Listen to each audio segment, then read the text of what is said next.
That's funny. I think it just took about, that intro video that I just ran, I think it took about 2 minutes to do the 1 minute countdown. That is terrible. And I've got no idea whether this is coming through okay or not.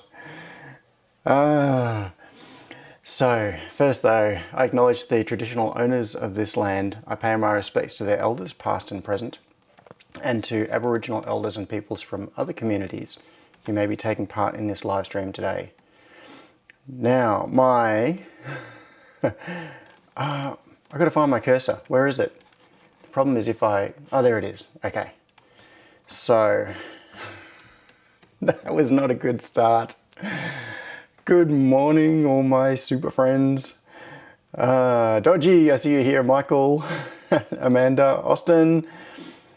I was just trying to scroll in the chat window and I got the little spinning beach ball because it couldn't update fast enough. Bob P, thanks for coming along. Johnny, James all the way from Milwaukee, Aaron, Peter, lots of the regulars here today. So, I think it has settled down.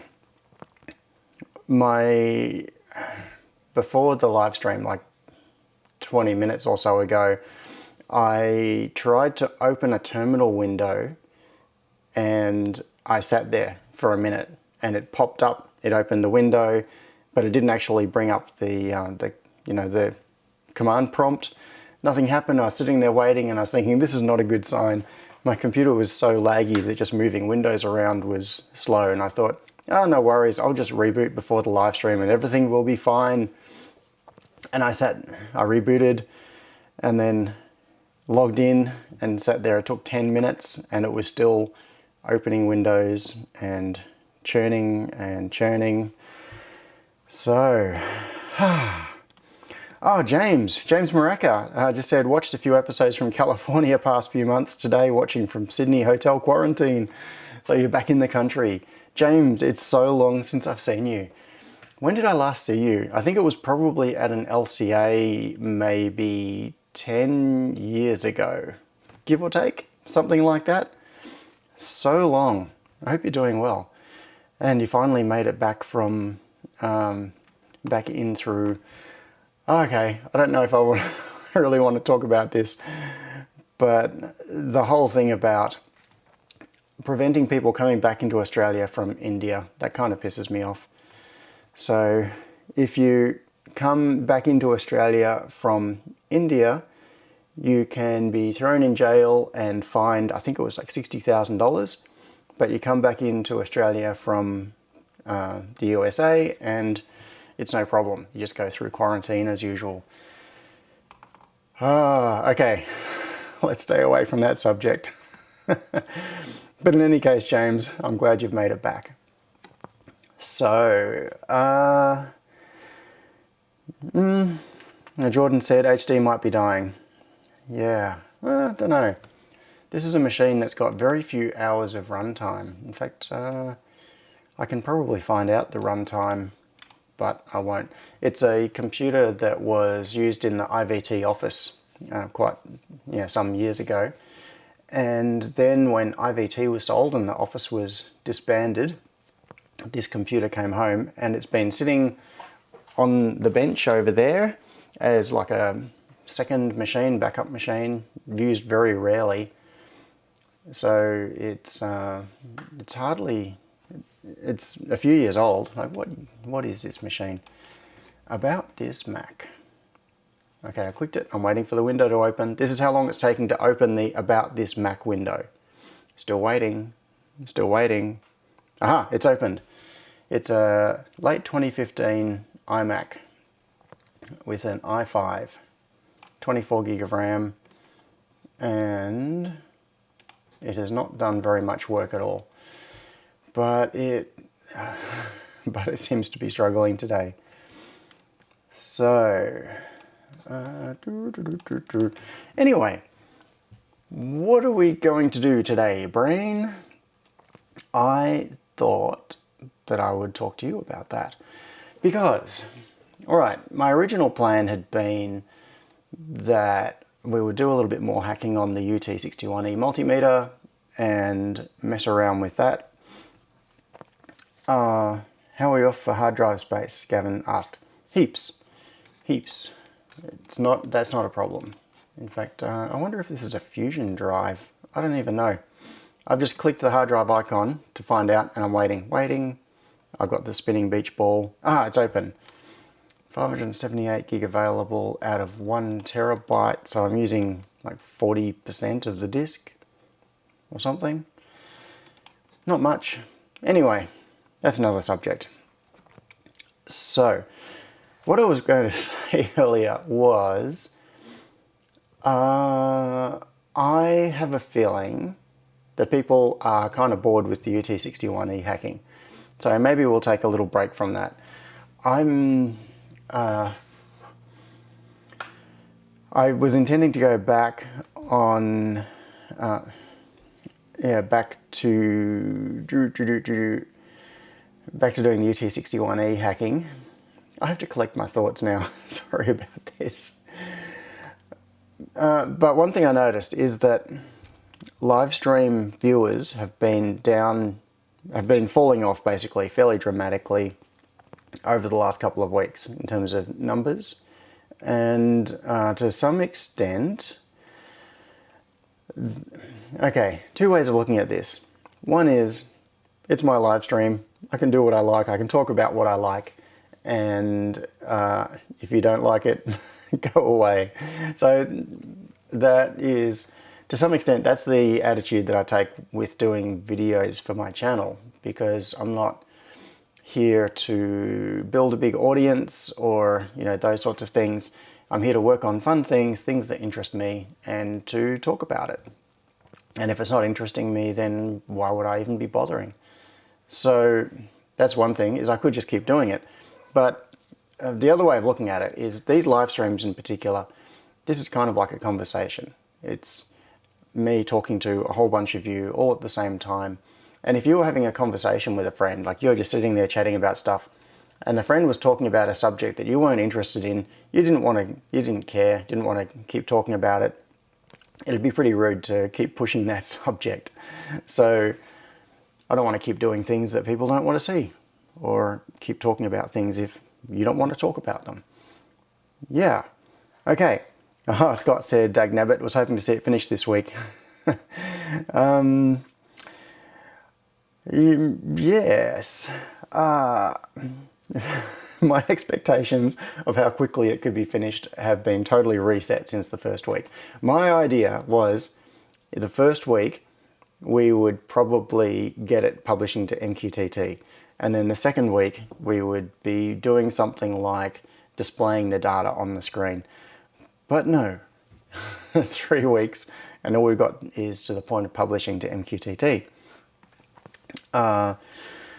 Well, we can do some of that stuff, but also this is a bit of an example of survivor bias, which is a really cool topic as well. I really like this example. The whole thing about the surviving World War II bombers and the analysis that was done to see where, this is kind of a cool topic. I think I might have even talked about this before. Let's see. Oh no, I've just tried to open a browser window. Spinning beach ball. All right. I've got a browser window. I'm just going to chase this squirrel for a little while, because what is this live stream except chasing squirrels? Survivor bias. Yes, survivorship bias. Here we go. Here is the first squirrel of the day. And we are just getting started. All right, so this diagram, and I'm going to switch to desktop view, where are we? There we go, okay. This diagram, which I'm sure many of you will have seen before, some probably have not, is a really interesting story from World War II, I believe it was. I'm probably going to butcher this story, but my understanding of what happened here was, there was an attempt to improve the survivability of aircraft in World War II, and so an analysis was done of aircraft and where the damage was located on them. And the thought was, okay, if you've got all of these aircraft returning to base after missions, and they've got damage all over them in different places. So what we should do is look at where they're taking the damage and then work to make those areas stronger, and protect those areas.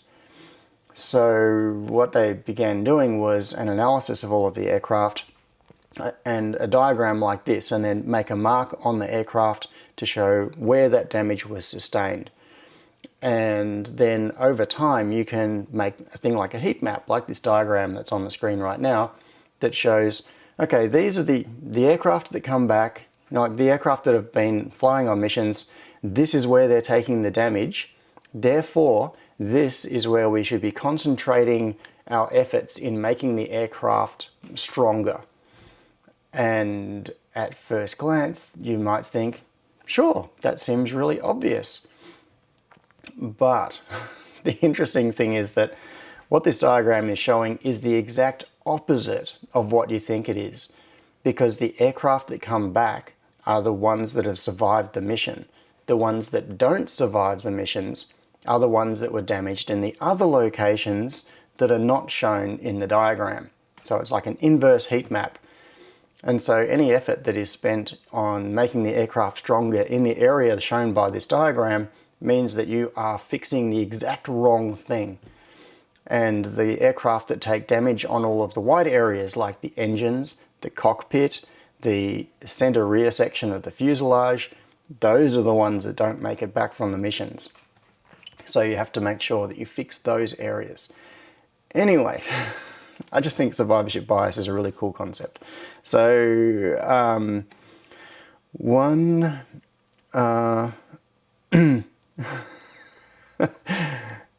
yes.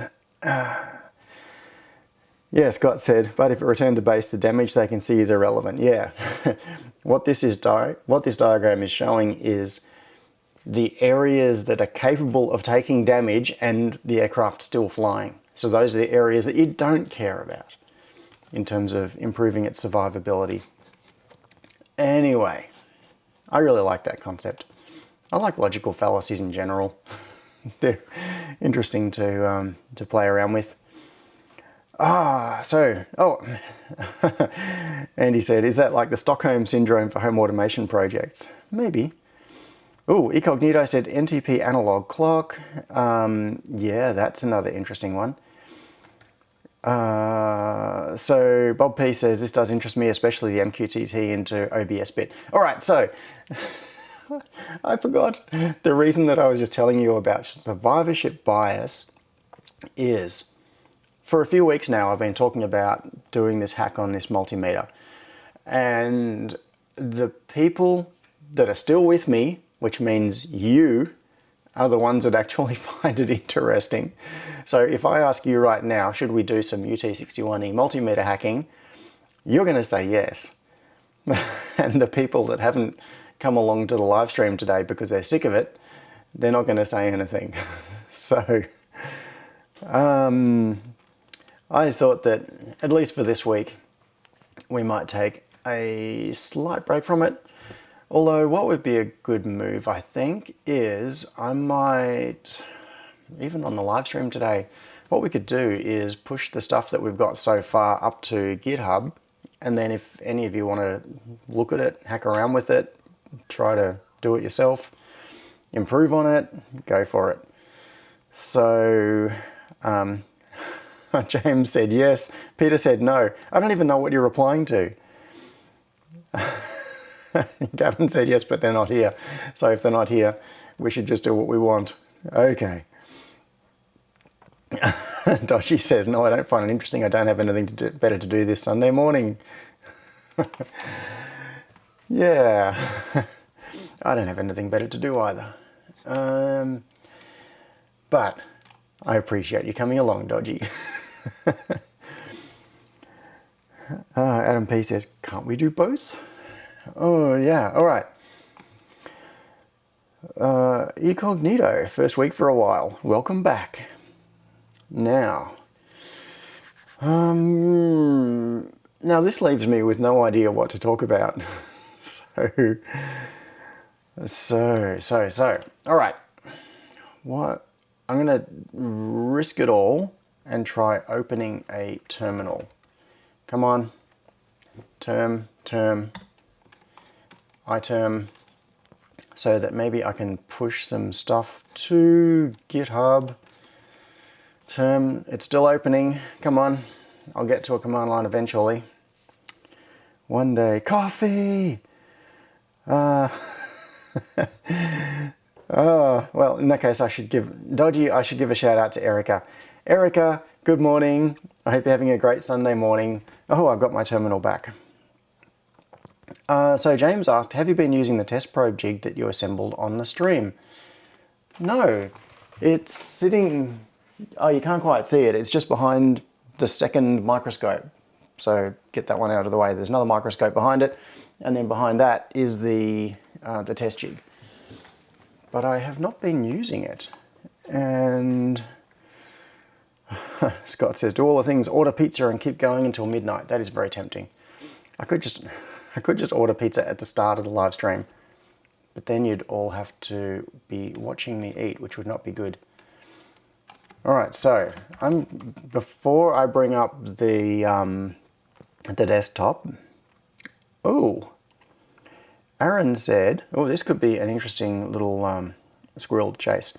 Aaron said, I have a question regarding an ESP32 and a single pole, single throw light switch and trying to get it to operate like a push button to use deep sleep. That is interesting.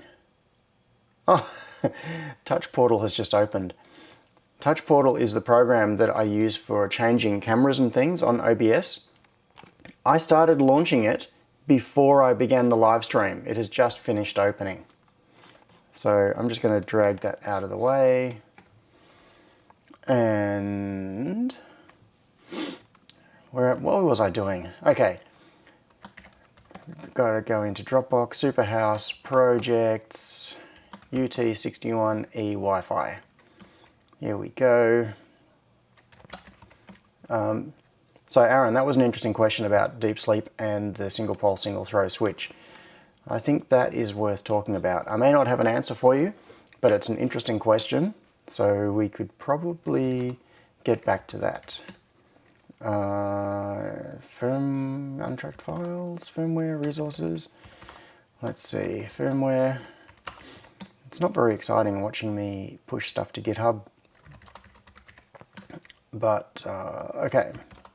I think it's worth doing because then you can poke around on this stuff yourself instead of just watching the live stream. Wi-Fi.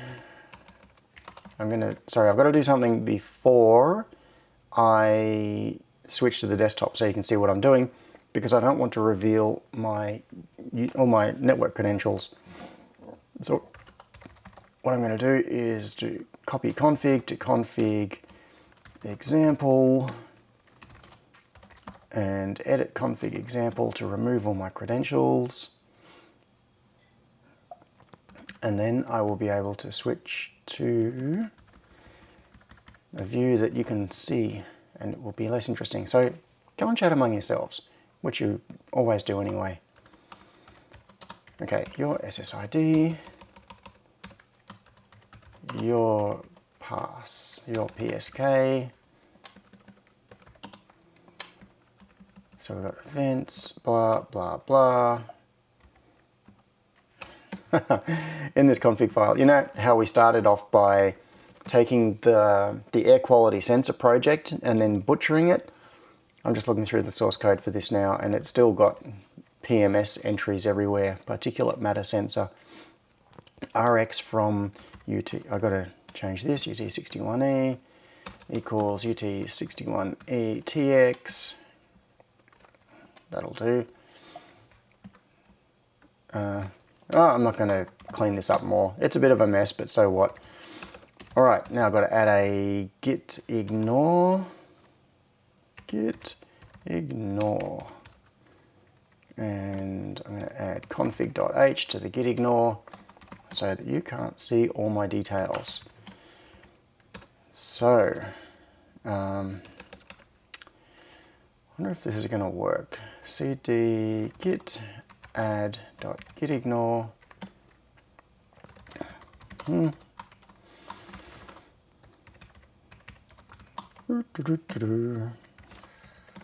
This is probably something I should have done before the live stream, isn't it?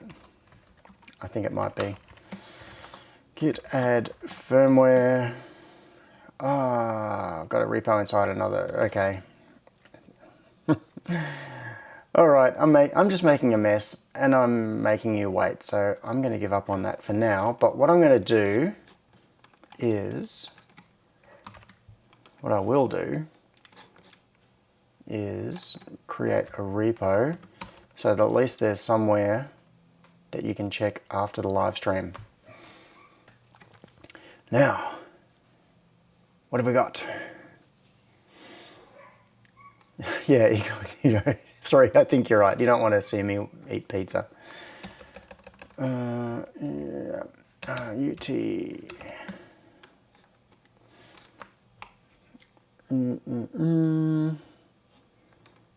All right.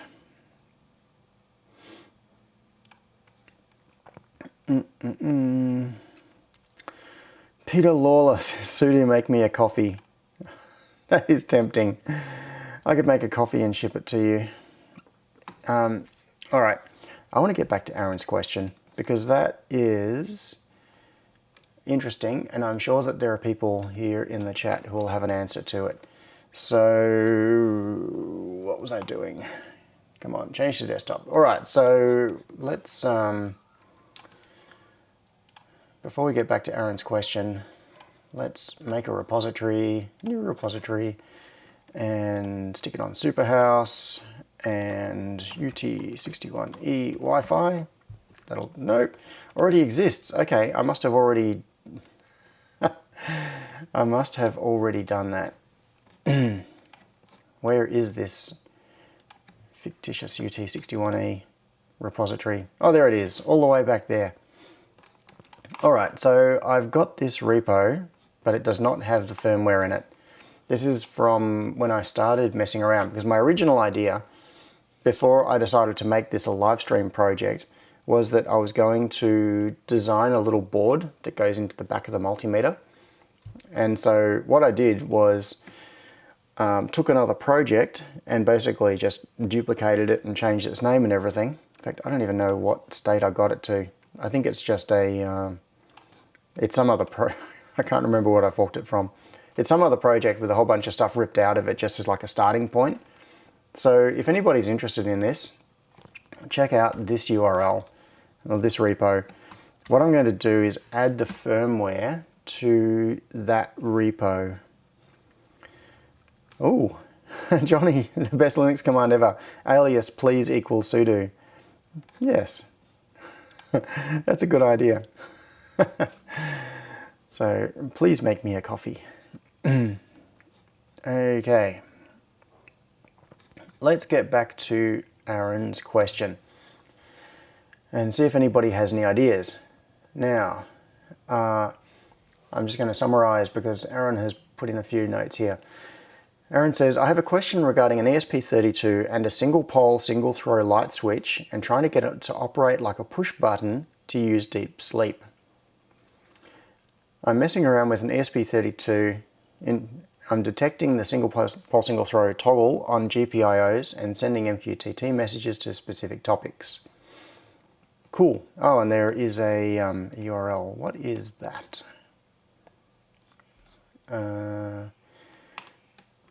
Cool. Okay, so a regular wall mount light switch connected to like a Node MCU or some board like that, which is groovy. Okay, so you got the hardware there, Aaron. And the issue I'm finding is I need a circuit that will pulse a GPIO to trigger MQTT message. This loop will then set deep sleep. The GPIO then needs to be pulsed to wake ESP back up.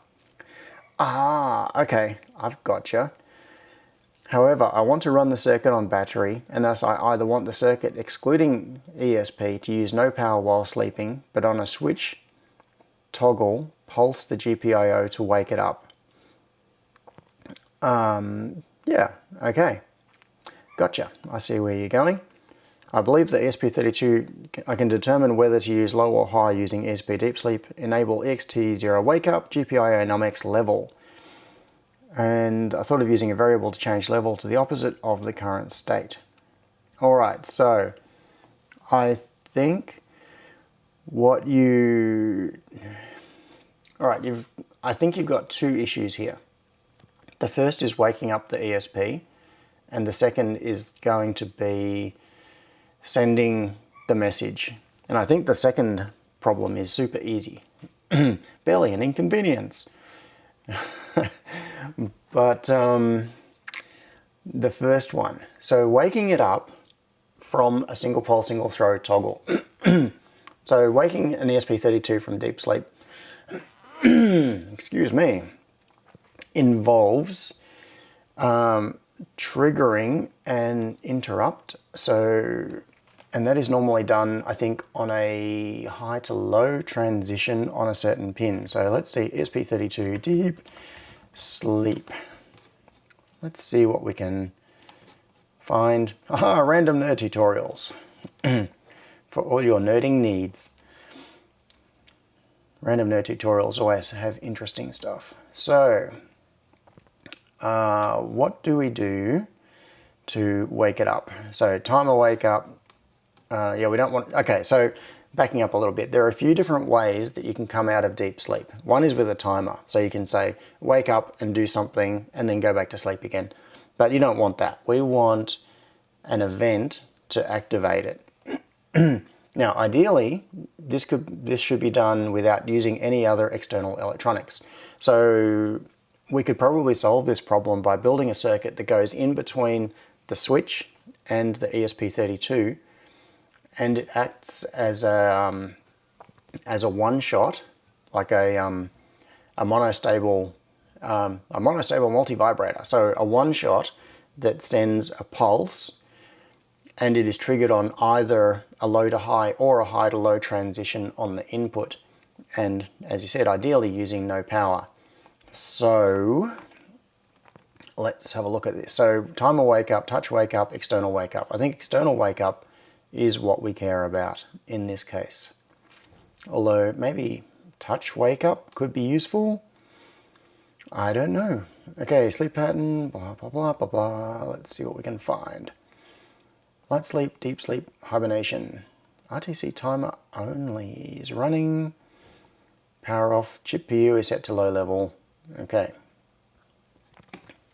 Now, why deep sleep mode? I mean, it's not so much fun watching me reading a web page, but hopefully we will find some interesting information in here. Use the timer, touch pins, external wake up, or several different external wake ups. Timer, scrim through that. Wake up reason, setup, okay, ignore that. This is a detailed tutorial, this is cool. Touch wake up. I don't think that's going to be useful to us. We'll skip past it for now, but it might be useful. External wake up. All right. Toggling the value of a signal on a pin like a press of a button. Now, I assume that this is what you've already been at. You're obviously trying to solve this problem already. You've probably looked at all of this, and this is exactly what you were talking about in your comment. Use the following function. Level. All right. Can be either 0 or 1.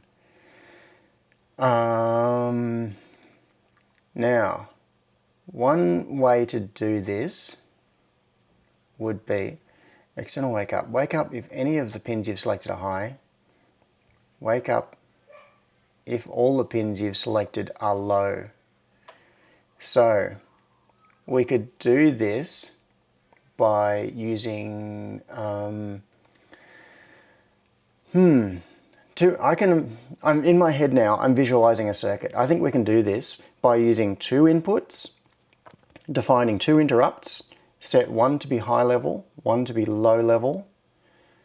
No, that's going to be a problem. I was thinking that what we could use is bias resistors and diodes, and then there would be very minimal power usage. All right, let's have a look, because there are probably people suggesting things in the chat. Oh, Andy said, definitely check out the ULP. So the ULP is I think it's the third core in the ESP32. It's the, unless I'm saying totally the wrong thing, I think it's the ultra low power processor. So people think of the ESP32 as being a dual core microcontroller, and you can run code on core 1 or code on core 2. But in fact there is a third core, which is the ultra low power core, and you can run code on that yourself. I've never actually done it. It's something that would be interesting to have a look at. But basically what it allows you to do, it's a little bit like the way the new Apple chips are set up with their little big architecture. Or big little, whichever way it is. Big little, I think it is. So like in the new M1 chips, they've got 4 high performance cores and 4 low power cores, so that the computer can minimize its power usage by doing things on a low power core and make the battery last for ages, and then just use the high power cores when it needs to for certain tasks. So with the ESP32, it has a low power core that you can use for really basic stuff like some basic I/O, and then you can use that as a way of waking up the main cores. I've never actually done that, but that sounds interesting. Yeah, so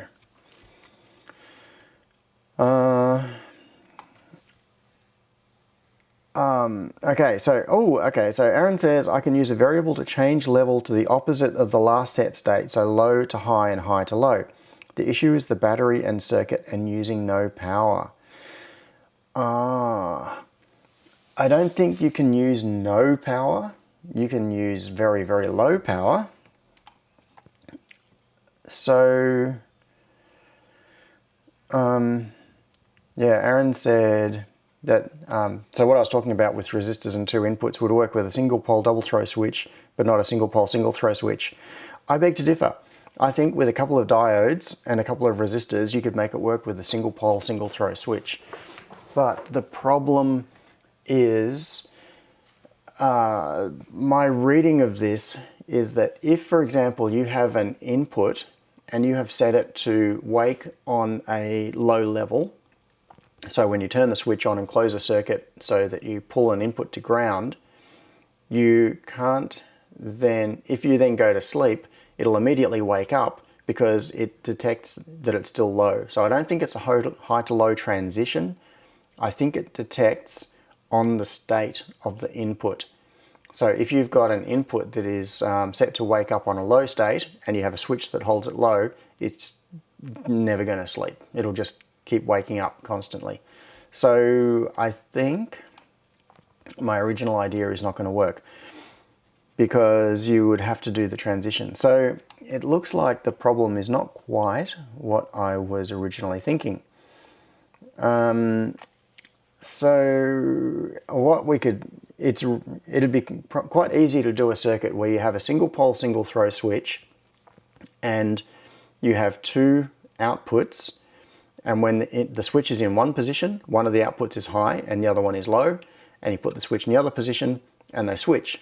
So the high one goes low and the low one goes high. You could do that with 2 diodes and 2 resistors. Just off the top of my head, I think would do that. But that is not going to solve your problem because it is going to keep waking up. So I think you were on the right track with, in your code, changing the interrupt. So changing it so that it changes its mode from active low to active high. So it basically just flips itself. You wake it up, it does its thing, it flips the state of that input, and then it goes back to sleep again. And then you change the switch, and then it gets triggered, it does its thing, changes the state, and then goes back to sleep again. Yeah. So let's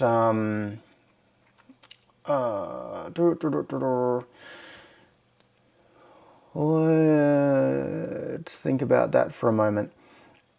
Now, So you're saying the problem is not using power. Okay. And using... I need a notepad. I need to start drawing diagrams, scratching things out. What have I got here?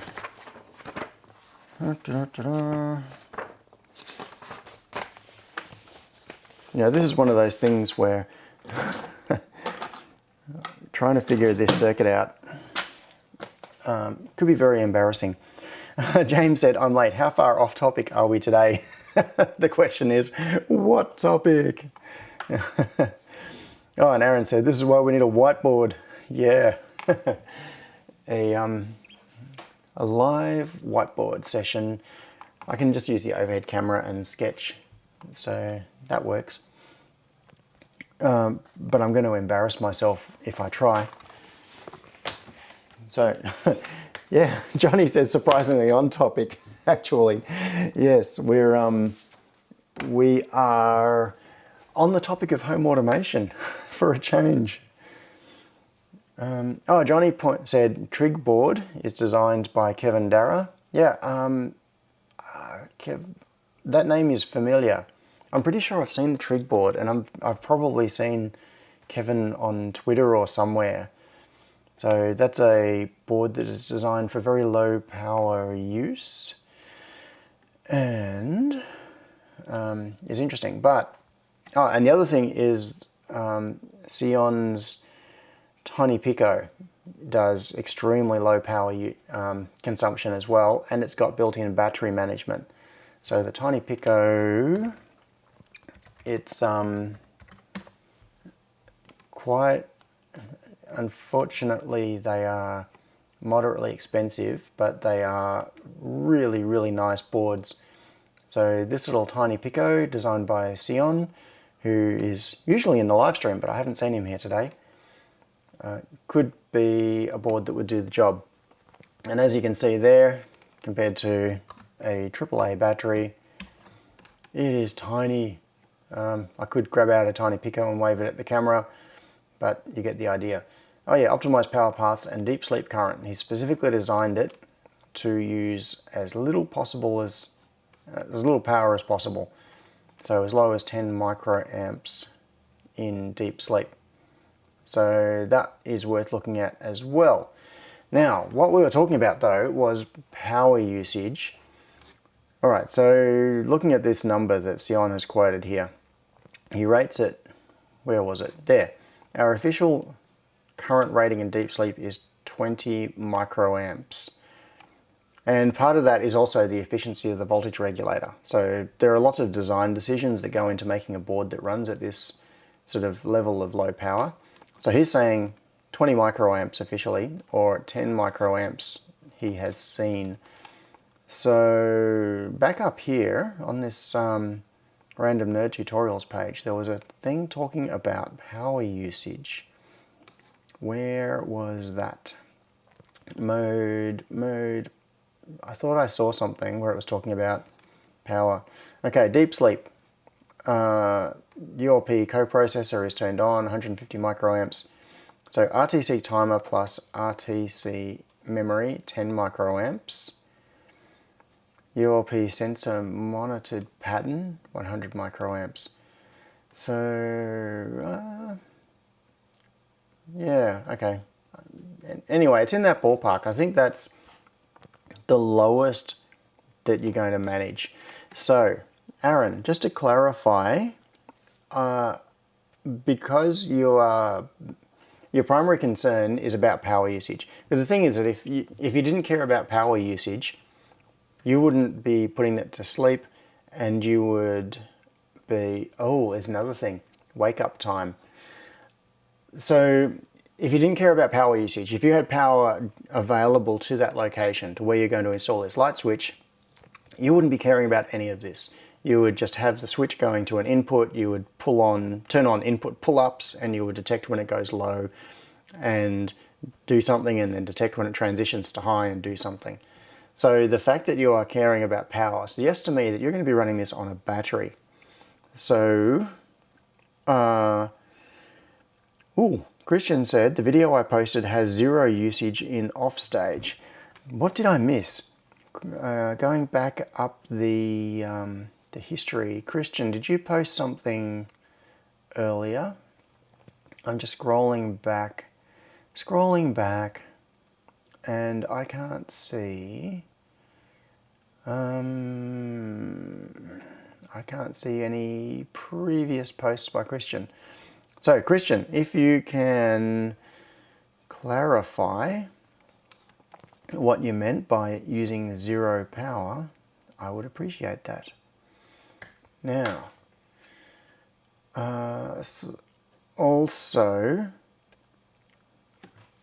I just thought of something. Oh, and Aaron said UK switches no live and no neutral available in light switch box. Yeah. Yeah,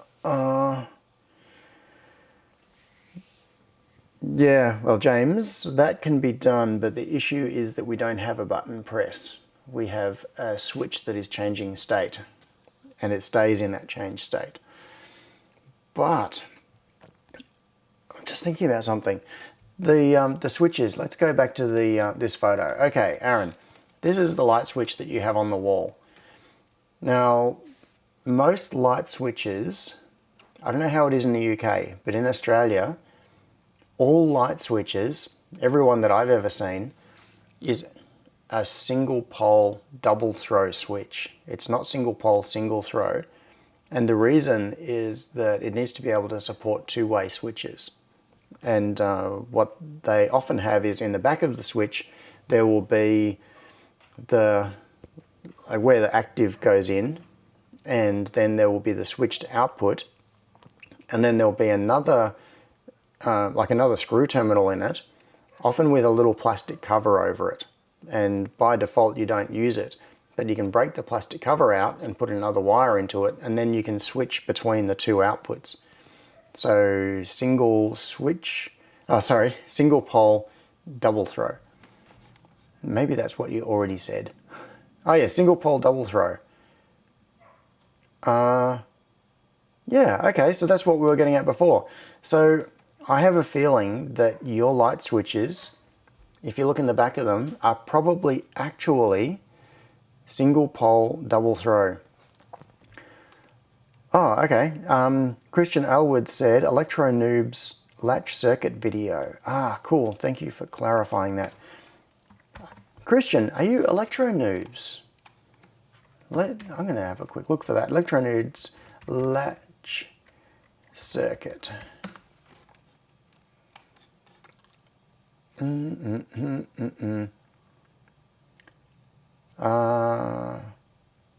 Yeah, so Frank said CNONC loop, which, yeah, loop is just a connector. That's for like patching around, like if you're bringing a cable in and then you are taking active off it and then you're going on to another light switch somewhere else, and you also want to be able to loop around neutral or whatever. It's just a spare. Yep. So Aaron said, yes, I have both single pole, single throw and single pole, double throw, L1, L2 and COM. Yeah. So L1, L2 are live 1 and live 2 and common. So yes, the earlier comment was single pole, single throw. But the question is, okay, Christian says, no, I'm not him. It was in my feed not long back. Yeah, cool. Anyway, let's pull this up. 7 days ago. So this is a fairly recent thing. Well, maybe there will be some answers in here for Aaron's question. This is one of those situations where I'm not even sure if I'm trying to solve the correct problem, but hopefully talking... Sion! I was just talking about you a few minutes ago, and in fact, it's still here. Tiny Pico, I was just talking about this. So,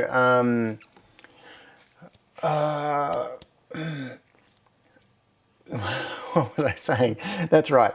The question is, am I even answering the right question? And I'm not sure that I am. But just in talking around this whole subject, maybe we'll come out, something will fall out of it that will be useful to Aaron and help solve this problem. All right. So on this ElectroNoobs thing, so it says I want to power on my microcontroller for a short time, do a process, and then go back to sleep where it consumes 0 current. Okay. So this is possibly a solution for you, a latch circuit. So we've got two different things. One is waking up the device from the switch action, and the other is the circuit that will turn off the power. Circuit that enables power with a push of a button and then can be turned off by the microcontroller itself. Yeah, so once again, this is relying on a button input. But maybe maybe there will be some clues in this. So I've dropped the link for that into the chat. So Aaron, that might be somewhere else that will is worth digging into for you. So Aaron said, this is assuming I can use the GPIO that triggers the wake up to also trigger the MQTT message to the given topic. Yeah, because I don't think that is a particular problem because, well, maybe I'm not understanding the problem. When my assumption was that this was not a problem because when you wake up the microcontroller, you just get it to publish to MQTT. It's woken up, so it knows it has to do something. And if you want to, you can check for the wake up cause in your code. So when an ESP32 starts up, there is a, all right, we're chasing squirrels within squirrels today. ESP32 wake up reason, I think, will get us to where we want to be. More random nerd tutorials. It's the, is it the same one? No, it's not. Okay, so there is a variable in here. ESP deep sleep start.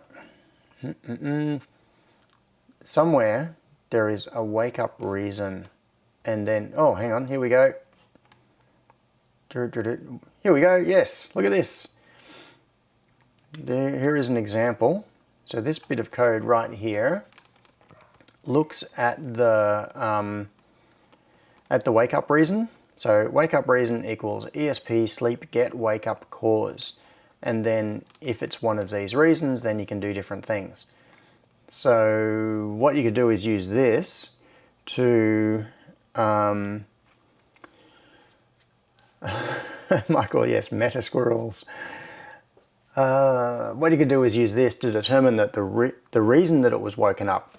And if the reason for the wake up was that the particular input had been asserted, like the switch had been pressed, then you send your MQTT message.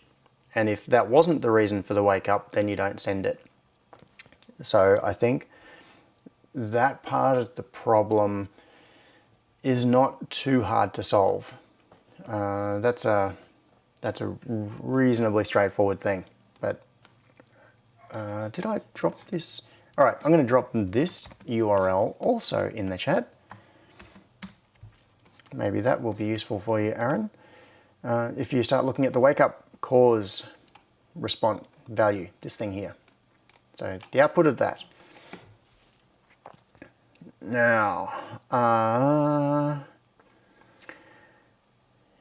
yeah. So Aaron said, I think you get the issue with a single pole single throw as it's either constantly high or constantly low, and we need to detect the state change while using minimal power in deep sleep. Yeah.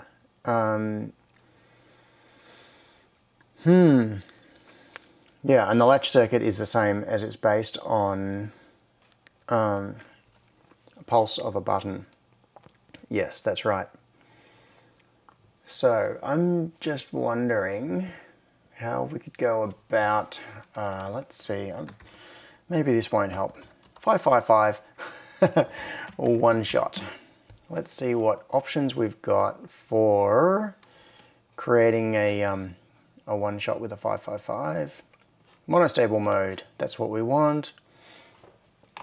Let's see if there are any clues in here. I suspect that this is going to be button input only, but is there a way that we can make the 555 trigger on a transition in either direction and then initiate a one shot? Because that could solve your problem. Although the 555 is going to be using power the whole time and you want it to be 0 power. Yeah, I can see why you're going around in circles on this question. It's an interesting one. It's one that on the face of it sounds like, yeah, you can solve that. And then when you start digging into it, there are catches whichever way you go. Trigger, yeah, trigger turns on when the voltage supplied to it drops below 1/3 of VCC. So that's not so useful because it won't trip. It would trip on closing and not trip on opening. We want something that is going to trip on both opening and closing. So we can't really use a 555 as a one shot. That doesn't solve the problem. Yeah, the hookup. Hey Rob, thanks for coming along. Yeah, the old should have used a 555.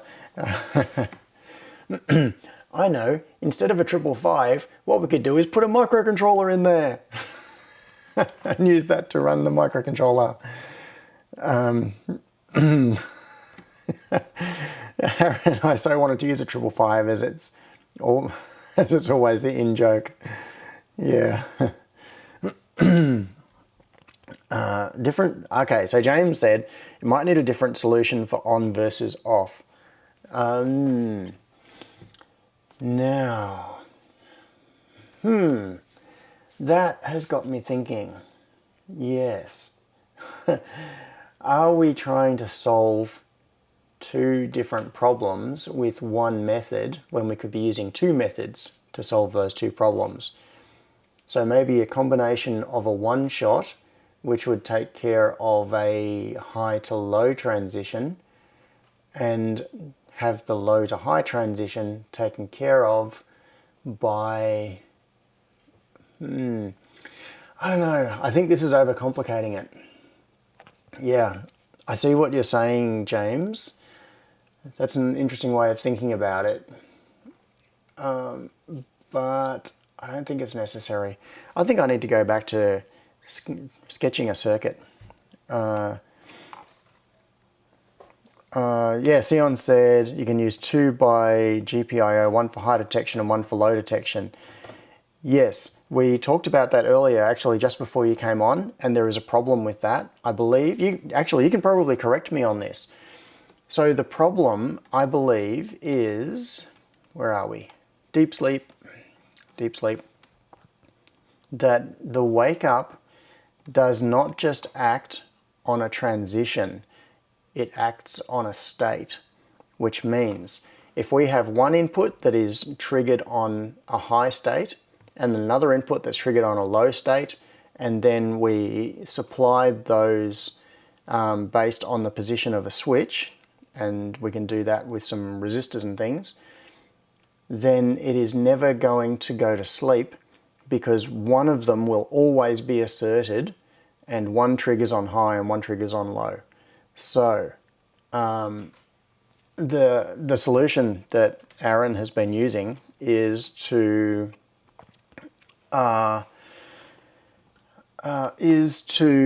change the mode of the input.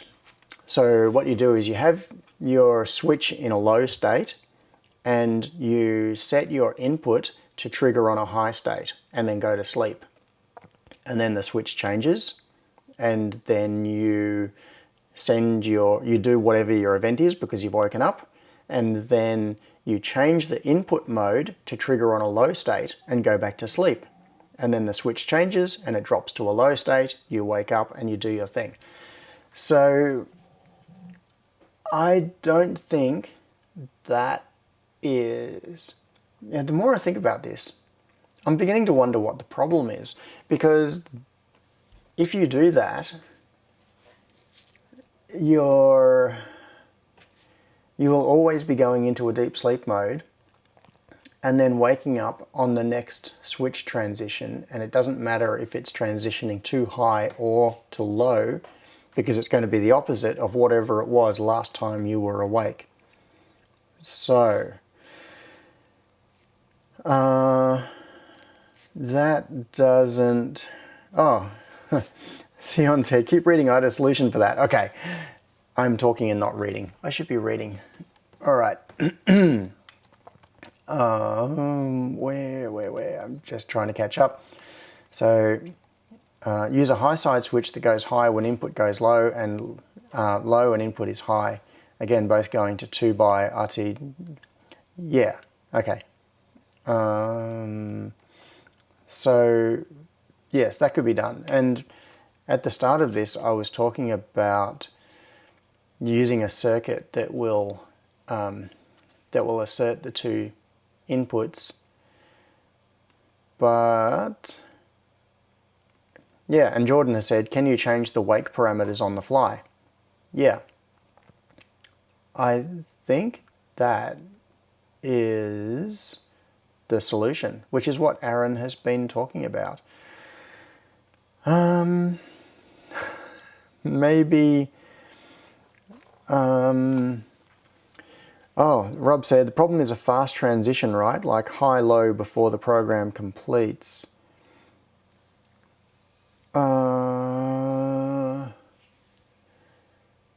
Yeah, well, this is part of the question, is trying to define exactly what problem we're trying to solve. And I started off down a certain path of thinking we were trying to solve one problem. I don't think I was thinking about the right problem. And so, all right, maybe we need to go back to, right back to the start and say, what problem are we trying to solve? So Aaron said, I'm wondering if I can use a non-polarized capacitor and trigger it on switch state change to trigger GPIO for a small period, enough for it to wake up. Yeah, use it like a one-shot, like, this is an interesting way of thinking, like the way DTR reset works on an Arduino. That is interesting. Now, could you do that? So the way that works is, I'm just wondering if I should chase that squirrel, because it's kind of interesting. It's a little bit odd and counterintuitive, and it takes for those of you who haven't looked at this, the way the reset works, the auto reset when you're uploading code to an Arduino is kind of bizarre and counterintuitive, and most people just take it as take it on faith that it works without questioning why and how it works. But it does a really weird thing where it provides a negative voltage to the reset pin in certain situations, and it takes it out of spec for an AVR microcontroller, but it works. It's one of those things where you really shouldn't do it, but the official Arduino design does it, and the AVR doesn't blow up, even though in theory it should. But yeah, we could use a similar technique to provide a one-shot.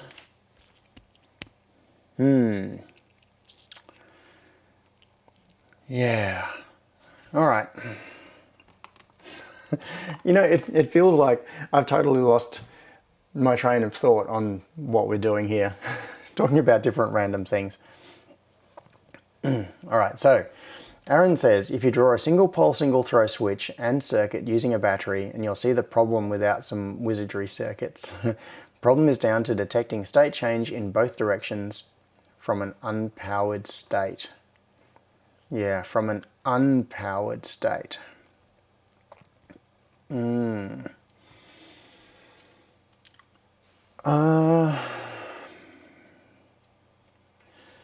All right, let's go back to a more fundamental question, just to clarify.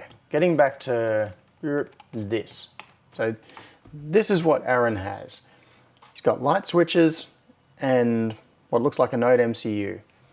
Now the question is, Aaron, are they single pole, single throw switches, or are they single pole, double throw?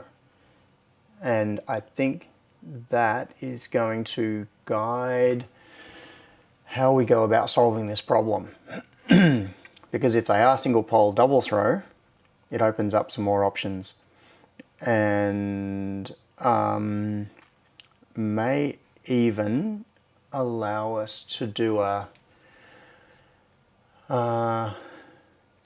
unpowered state. That's the thing, is trying to make this unpowered.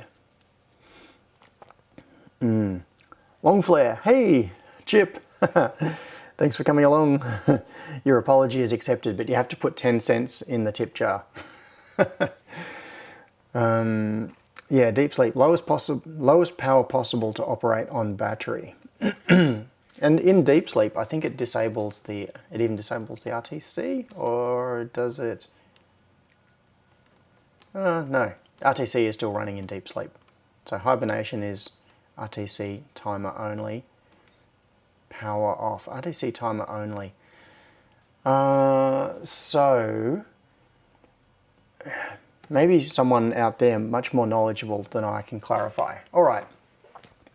To reframe this question, if an ESP32 is put into hibernation, will it come out of sleep if you assert the reset line? Now that would avoid all of these issues. So, chip PU, power, maybe we can even do a power, no, because then you can't control it. All right, so what's going through my head, just to bring you in on the, the really grindy, rusty gears that are very slowly turning in my head. What I'm thinking is, forget an interrupt input and detecting either a high or a low state. Instead, detect a reset event. And this is coming back to that suggestion earlier, I can't remember who said it, I'm sorry, about using a capacitor as a one-shot. And if we can trigger the reset pin, so what you can do is, in your code, put it into a hibernation state, not just deep sleep, but put it into hibernation, so nothing is running apart from the RTC. But basically really make it go into the lowest level state possible apart from power off. And if it's in hibernation, if you assert the reset pin, the chip will then come back to life, I believe. Oh, Unexpected Maker said no! So I'm probably talking rubbish here. The hookup said also the question of why are we deep sleeping a device that has a bunch of power right next to it? But that is the problem. There is no power right next to it. So what Aaron is trying to achieve is this device that can be mounted in the wall with a battery behind it and no other power. So we're not putting it into the location of an well, you could be putting it into the location of an existing light switch, but there's no neutral available. So you've only got active, which means you can't put in like a USB charger or something and use that to power it. So I think the idea is just to make a self-contained light switch that runs off a battery. I think that's the summary of the problem we're trying to solve. So if you put the, if your code puts it into hibernation and then the reset pin is asserted and released, it will wake up from hibernation and then you can do your thing and put it back into hibernation again. So I think maybe solving the problem of making a one-shot onto the reset pin might solve the problem. Possibly. Gavin says, customer service. Dear customer, please explain what your problem is, what equipment you're using, and what are your desired outcomes.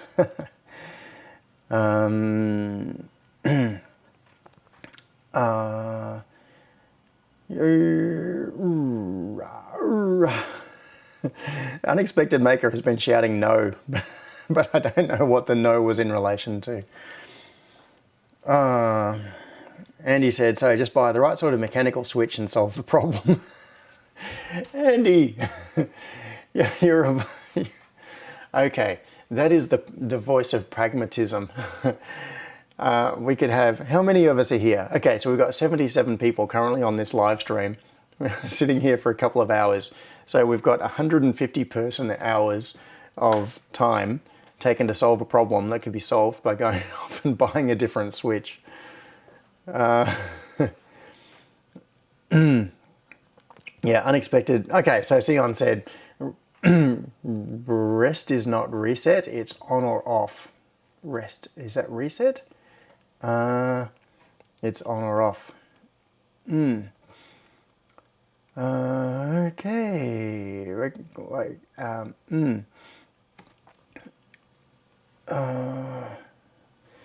Yeah, Sion says every boot is considered power from reset. Yes, that's true.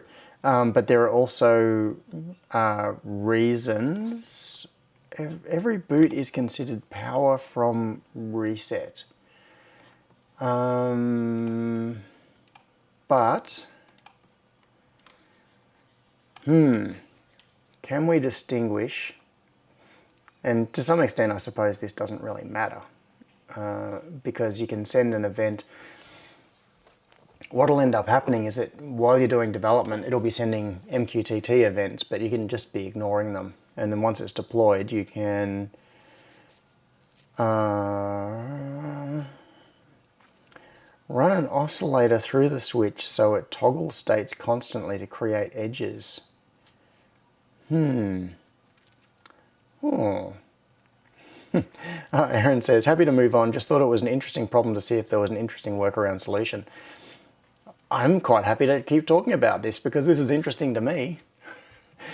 As long as the rest of you think this is cool. Oh yeah, so Rob said, no neutral stuff totally exists. It just uses minimum load and inductance, I believe. Yes, that's right. I did a video explaining how that works a couple of years, when was it? A couple of years ago. So for those of you that are interested, okay, this is kind of a squirrel, but it's kind of related. It's not solving Aaron's direct problem, but if we look at superhouse.tv episodes, somewhere, Science or Sorcery, Sonoff T4 EU1C, no neutral Wi-Fi touch switch. So in this video, for those of you that are interested in digging into this further, I pulled apart one of these no neutral switches and showed the circuit and how it works, and yeah, we used the oscilloscope to show how the power is passing through the load, and then well, yeah, lots of stuff. There's a little breakdown of the different parts of the mains board and how it does its vampire power with no connection whatsoever to, I don't even remember what I was going on with. What was I talking about there? I don't know. Why was I adding two buttons to the... I don't know what I was doing. Oh, that's right. That's reset and GPIO 0. That's for flashing new firmware onto it. So for anyone that wants to know the science of how these things actually work, how you can power something with with only one wire, kind of, then check that out. So, all right. Sion, I think, is yelling at his computer right now because I'm Yeah, chip enable is power on or off. So power from reset. It's not a reset like in an ARM MCU, it's a switch on and off. Yes. So it needs to be in one state for the chip to run and in another state for it to not run. Yes, that is absolutely right. So that gets us back to an external circuit. And how would we change the state of that? Yeah. Sion, I agree. I think I was I was chasing a red herring there. Yeah, I was,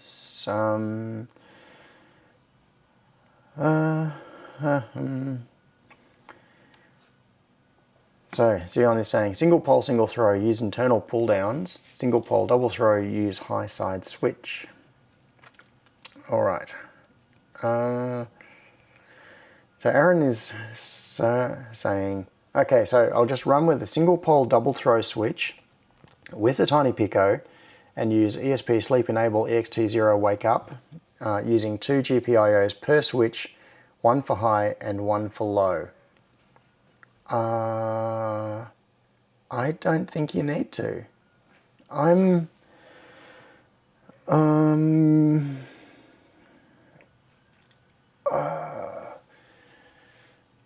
going over the fundamentals of this question now.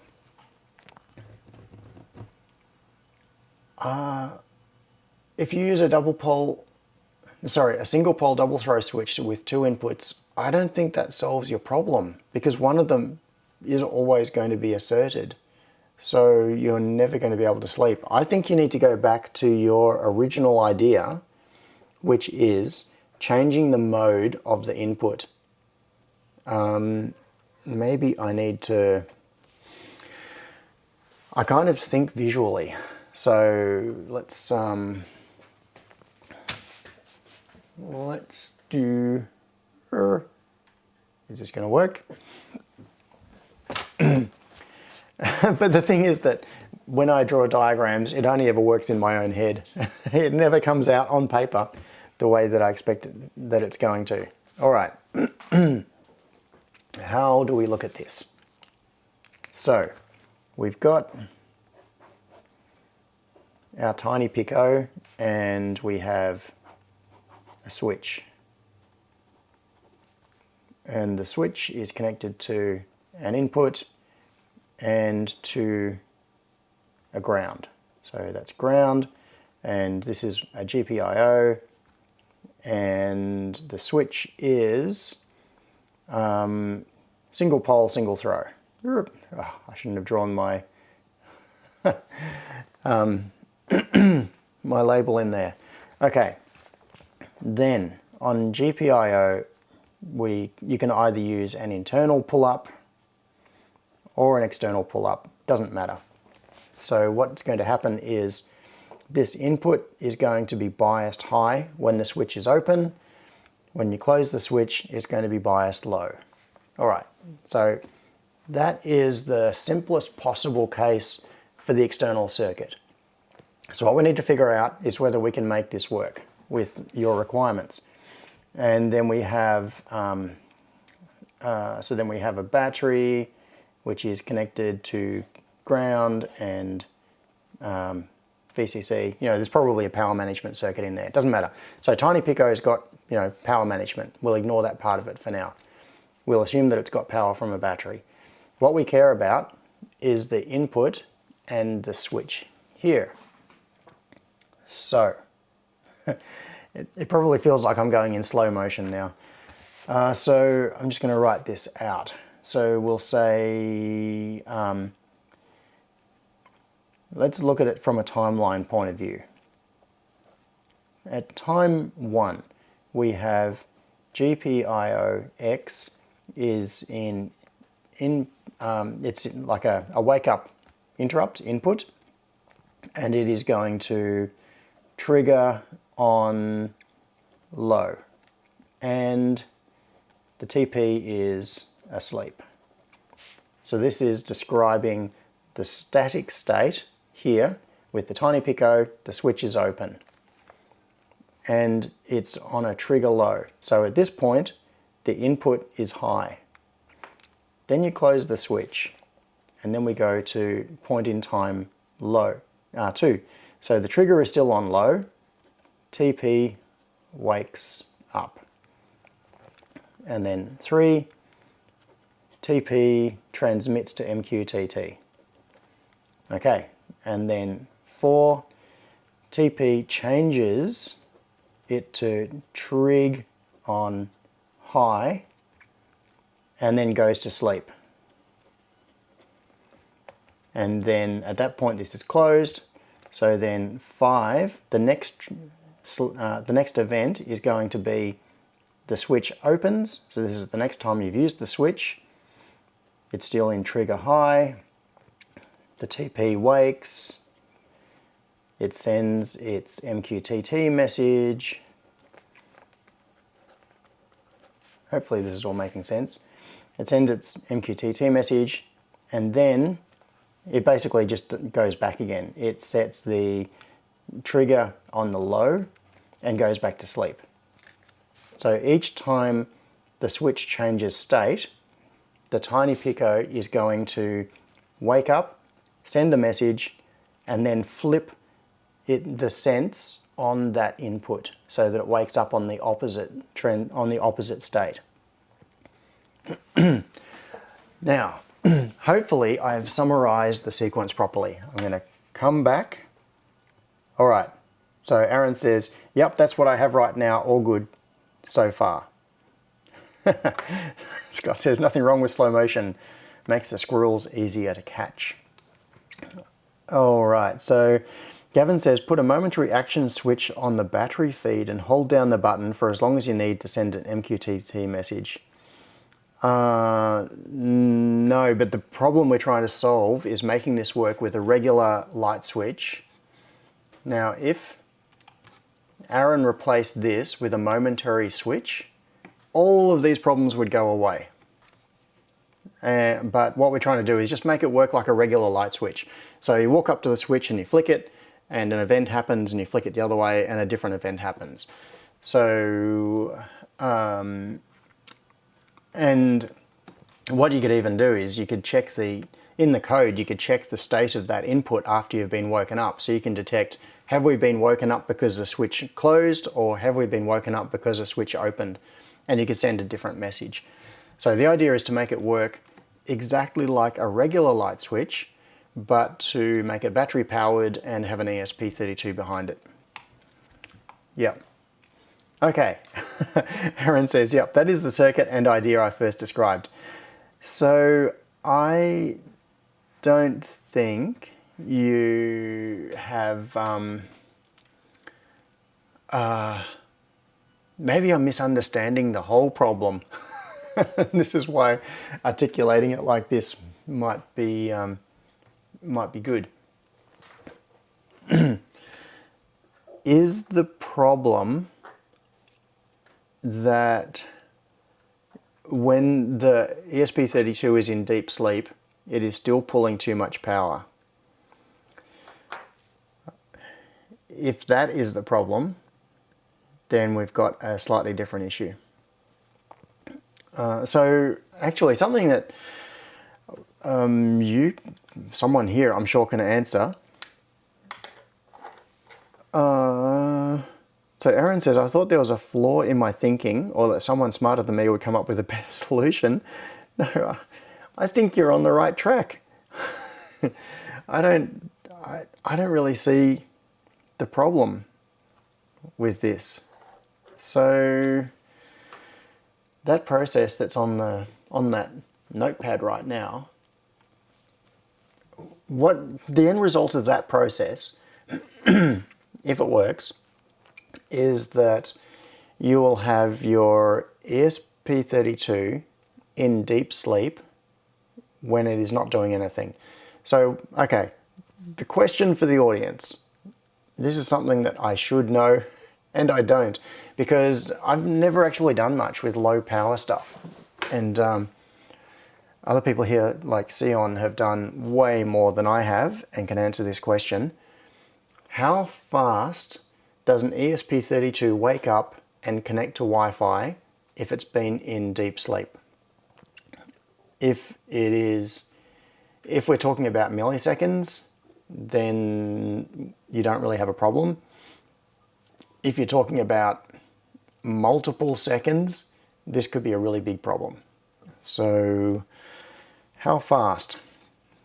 While you are thinking and talking among yourselves, let's see, how quickly, I'm going to ask my friend Google, does ESP32 connect to Wi-Fi after deep sleep? So Scott says, all we're really looking for is to get the ESP to detect the state change while in deep sleep. Rob, 2 seconds with a static IP. Yeah, that's really disappointingly slow. Oh, Scott says time to wake up is irrelevant. Oh. Okay. If that kind of throws me, because for any kind of user interface where someone is interacting with a system like a home automation system, latency is very important. And it doesn't have to be much. A couple of 100 milliseconds is enough to really, really mess with your mind. If you walk up to a light switch and you flick the switch and nothing happens for a few 100 milliseconds, your brain thinks it didn't work. And then like you flick the switch back again and like you'll flick it to see what's going on. So if it takes 2 seconds to wake up and send its message, that is like flick 1,000, 2, 1,000. Oh, the lights come on. That's a long time. Yeah, Aaron says, from what I've read online, people have suggested up to 4 seconds from deep sleep to Wi-Fi connect to MQTT message send to sleep. Yeah. Yeah, okay. Yeah. All right, Aaron, I am really curious to know how it is that a 2+ second delay is not a problem.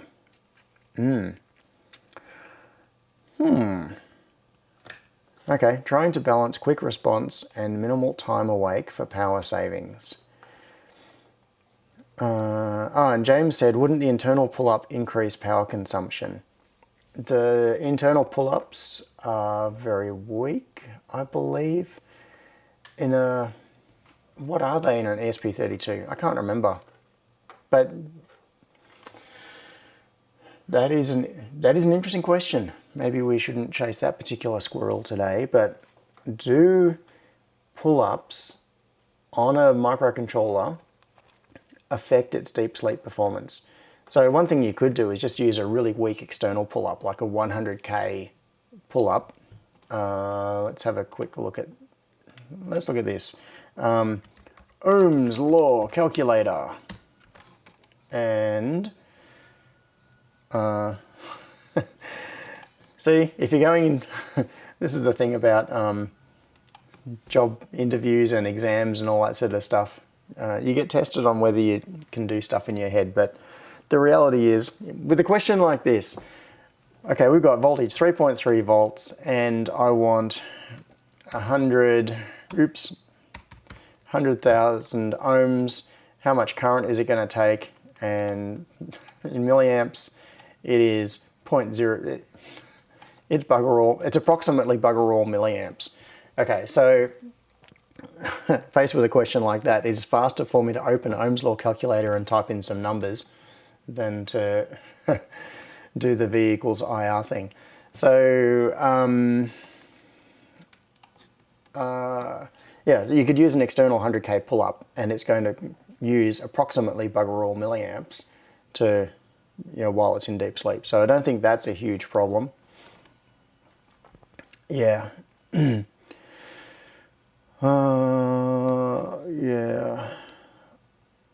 Rob says, I really think a kinetic switch and RF bridge is the winner here. Yeah, Wi-Fi to me, Wi-Fi feels like a heavyweight solution to this sort of problem. Now, I'm not against wireless solutions, even though I kind of seem to have developed a reputation for being against wireless solutions with my big rant about wires, not Wi-Fi for home automation. That rant was... The rant was really use the correct solution to the problem. Don't take this thing and use that as the solution to all problems. And people have a tendency to use Wi-Fi as a solution to all home automation problems. And I use a lot of Wi-Fi myself. Like I've got, in fact, Rob's done some good videos about Ubiquiti and Unify gear. I've done a couple of videos about that as well. I've got a lot of Wi-Fi devices. Many Wi-Fi devices in this house, and I use it and rely on it, but I do that as one solution to a certain problem. And there are other RF options as well. So in this situation, yeah, a kinetic switch and an RF bridge would be a very cool way to do it. Another way might be a Zigbee sort of thing. No, I am not going to do the actions that go with all the Zigbee.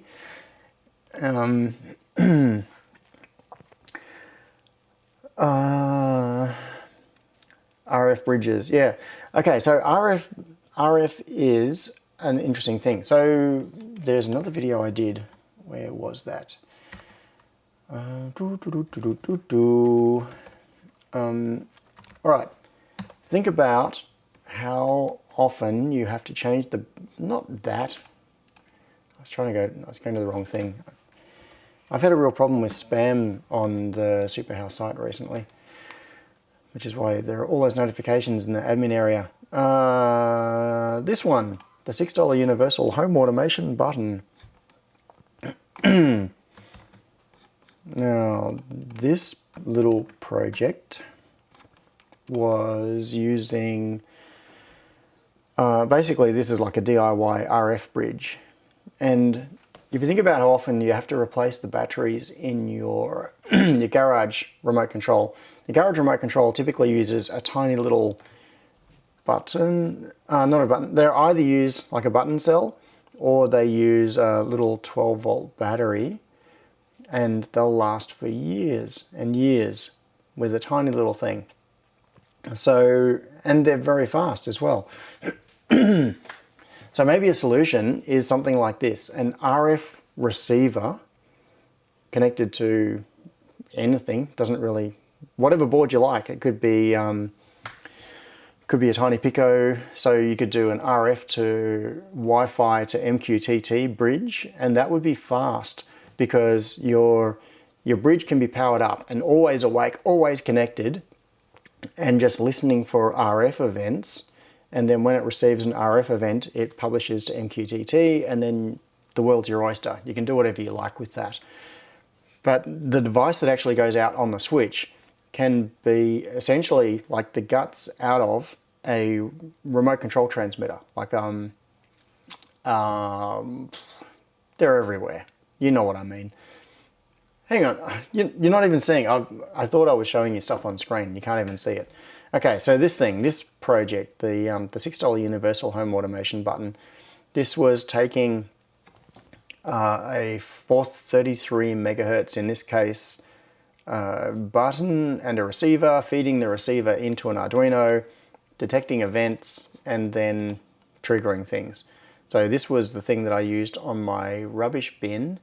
I don't have it running anymore because it didn't it didn't handle the weather. It ended up falling apart. In this video, I think I showed it on the garbage bin, so that in the kitchen the little tile indicator lights up to show whether I need to take out recycling or green waste that week. And then when I take the rubbish out, press the button on the rubbish bin and it clears the notification, because the home automation system knows that the rubbish bin has been taken out. So that's what that was all about. So maybe that would be an alternative approach. You could use a transmitter that triggers. Once again, you still have the same thing of how do you trigger the transmitter on a rocker switch rather than oh yeah, Scott says bugger all milliamps can equal massive microamps. That's true. Where did that...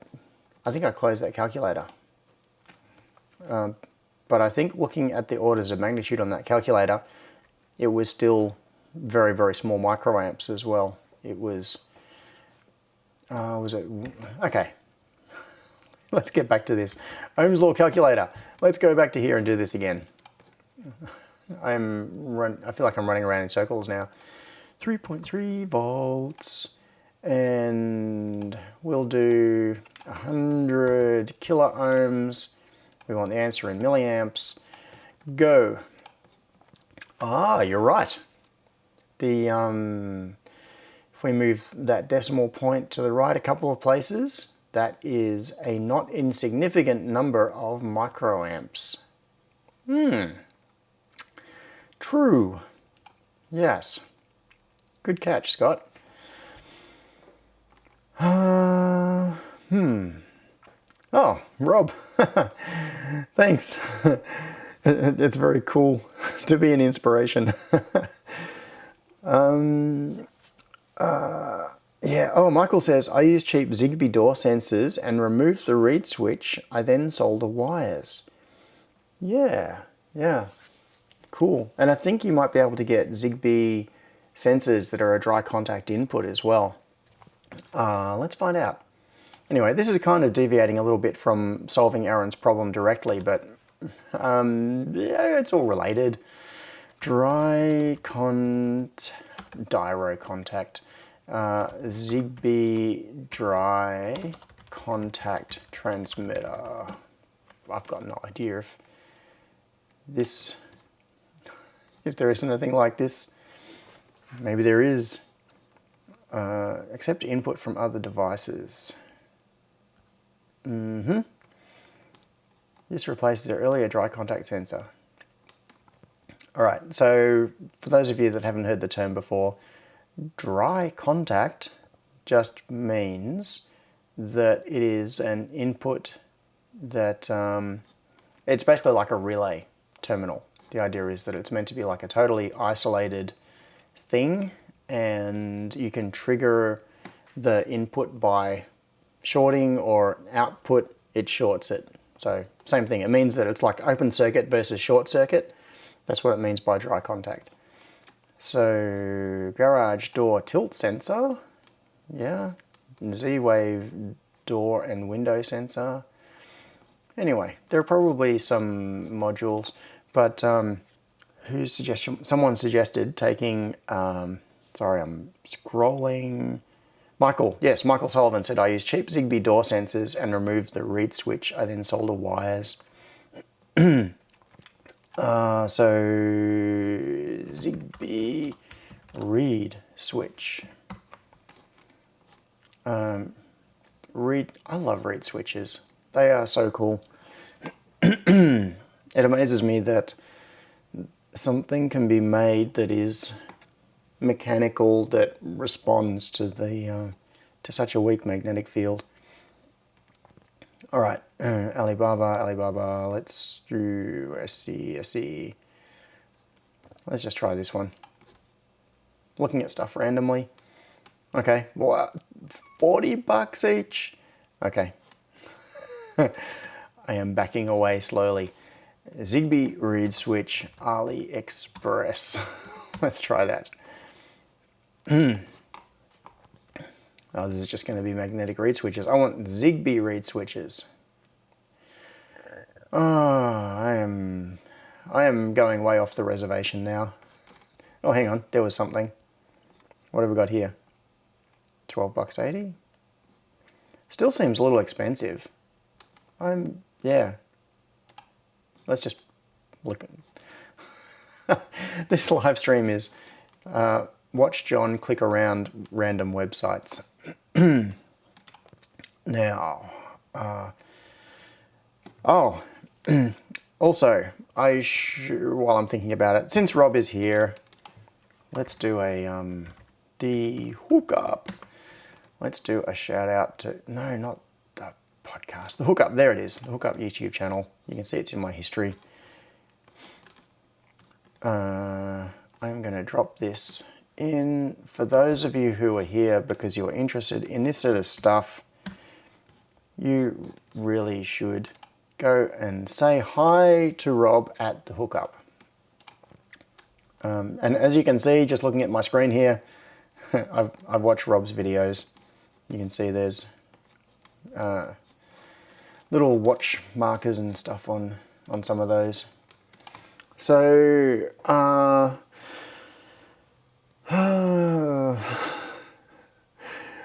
have got to discombobulate my brain. All right, where were we? Now, we were looking at reed switches. So, summarizing for those looking on from the sidelines. What was it, Michael? I think it was Michael Sullivan was suggesting is take something like one of these reed switches and modify it so that you replace the reed switch with a switched input. And I don't know whether these trigger on both opening and closing. I have a feeling that they might only transmit on open, sorry. That is something that would be worth checking out. App notification alarm, open close detector. I can't remember. Scott says, question is, does that link get Rob more hits or is everybody here already subscribed? I suspect everybody's already subscribed. His channel is way more popular than mine.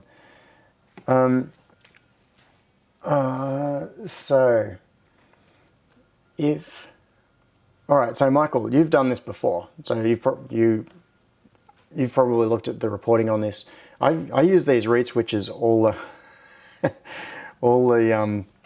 time, but I haven't been looking at I haven't looked at the output recently. I haven't played around with them. Like, they just work.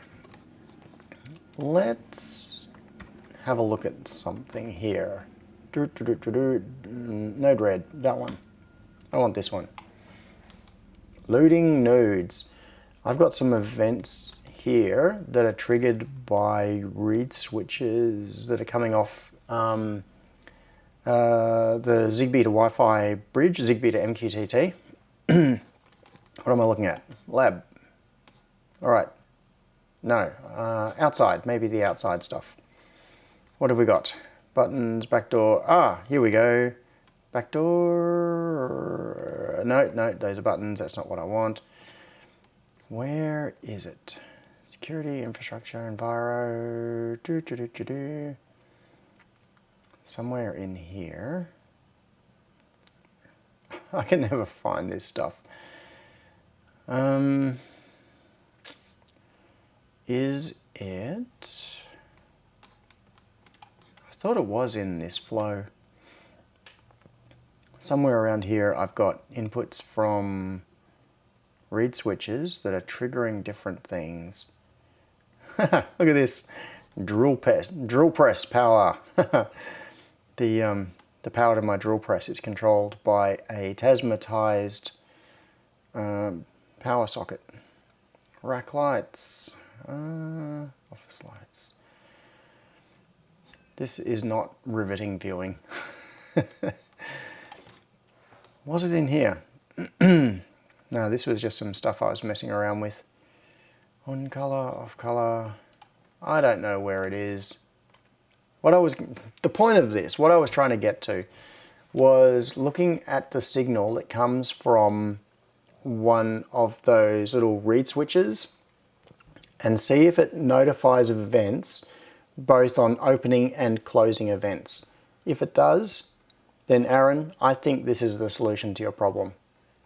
I know that it notifies on open events, but I don't know if it notifies on close events. Now, I'm being slightly circumspect here. I'm going to switch to different camera so you can't see what's on my screen. I'm being a bit careful about what I click on in here because I'm not sure if I'm going to reveal stuff in my flows that I would prefer for you not to see. Enviro sensors, Tasmoda. Here we go.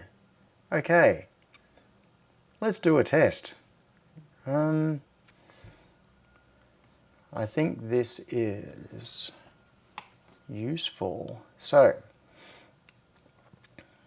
alright, so we've got sensors, Akara Z2T, which is Zigbee to Tasmoda. And sitting up here on my bench, where are we? I can't quite get it into the field of view of the camera. That is my little Zigbee to Wi-Fi gateway. And when an event comes in, it publishes to MQTT. And this is where it goes. So this converts between a JSON string and an object. And then the Node-RED object comes into these different things, and then it gets notified. Open, closed. Lab door status. This is what we want to play with. All right. Power is true. It goes to 1. Is false. It goes to the other. I think this answers the question. Lab door status. Open. Message payload is 1. Closed. Message payload there. So, all right, let's do this. We'll grab a debug node and we are going to connect to, let's connect it to both. We'll take both of these outputs and we're going to go to message.payload. No, let's change it to complete message object and go to debug, do a deploy, database not connected. Oh, I know why that is. That's because I shut down a computer. I'm going to get all sorts of rubbish on here. So let's do selected nodes. It is that one, debug node. Flow, where are we? Environmental. No, stuff that. We'll just do current flow. It'll take too long to mess around. All right, so eHost unreached. We're getting all sorts of nasty error stuff in there. What I'm going to do now is walk. Unfortunately, I have to go out of your field of view. But what we should be seeing is events. If I open the garage, the lab door, let's see what happens. Do we get an event? Opened and then closed.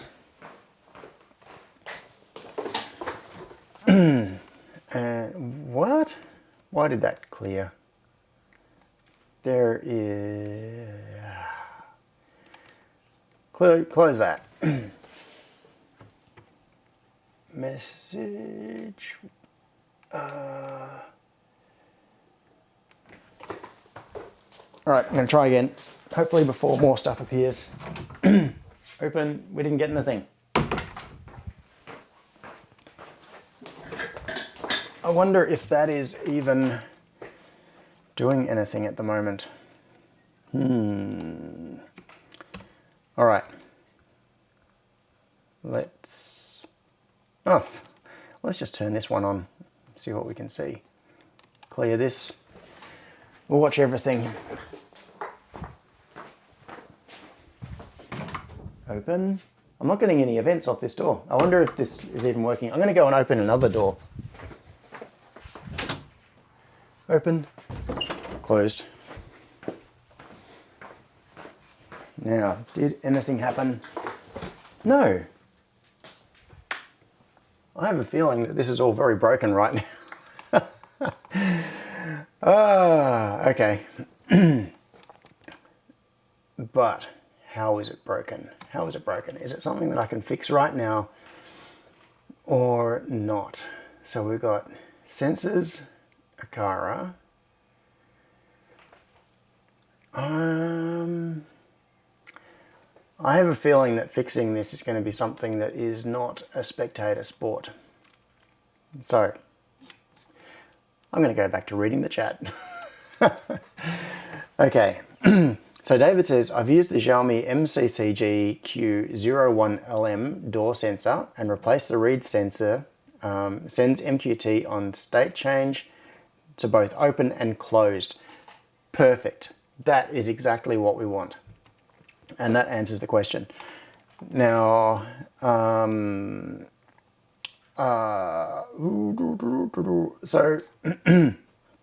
and that confirms what is in my my thing here. So this,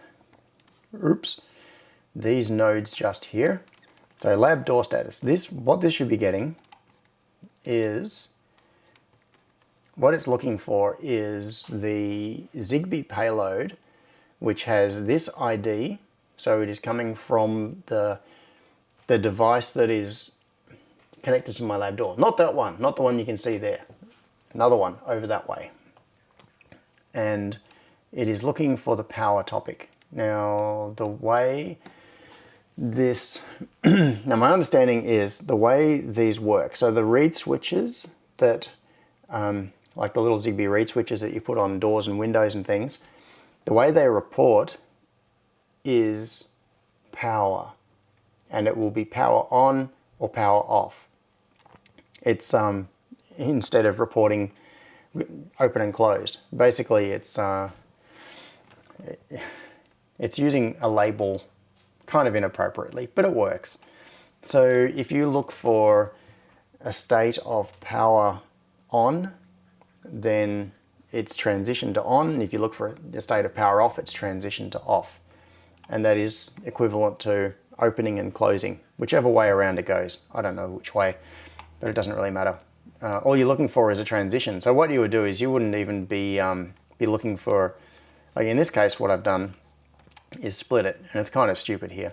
What it's doing is it's splitting, if it's true, send it out one output. If it's false, send it out the other output, and then doing different things based on that. And then it goes back into InfluxDB so that it can chart over time the periods when the door was open and closed. That's actually what this is all about, although it looks like it's broken right now. I have gone through this whole live stream without cracking open the max taste, no sugar. And my throat is starting to feel it. And you can probably hear that. I don't have much live stream left, so I'm resisting stopping for a drink. Now, Aaron. Yeah, James says, come on, door sensors would be useless if they only reported open. Yeah, they also have to report closed. That's true. But in the context of a security system, yeah, you are right. I was kind of overthinking that whole problem. They would be useful if they only ever reported open. I was thinking of it in terms of security, reporting an event like this window has opened or this door has opened, therefore you've got to do something. But for other situations, yes, you also need to detect events like this door has closed or this window has closed.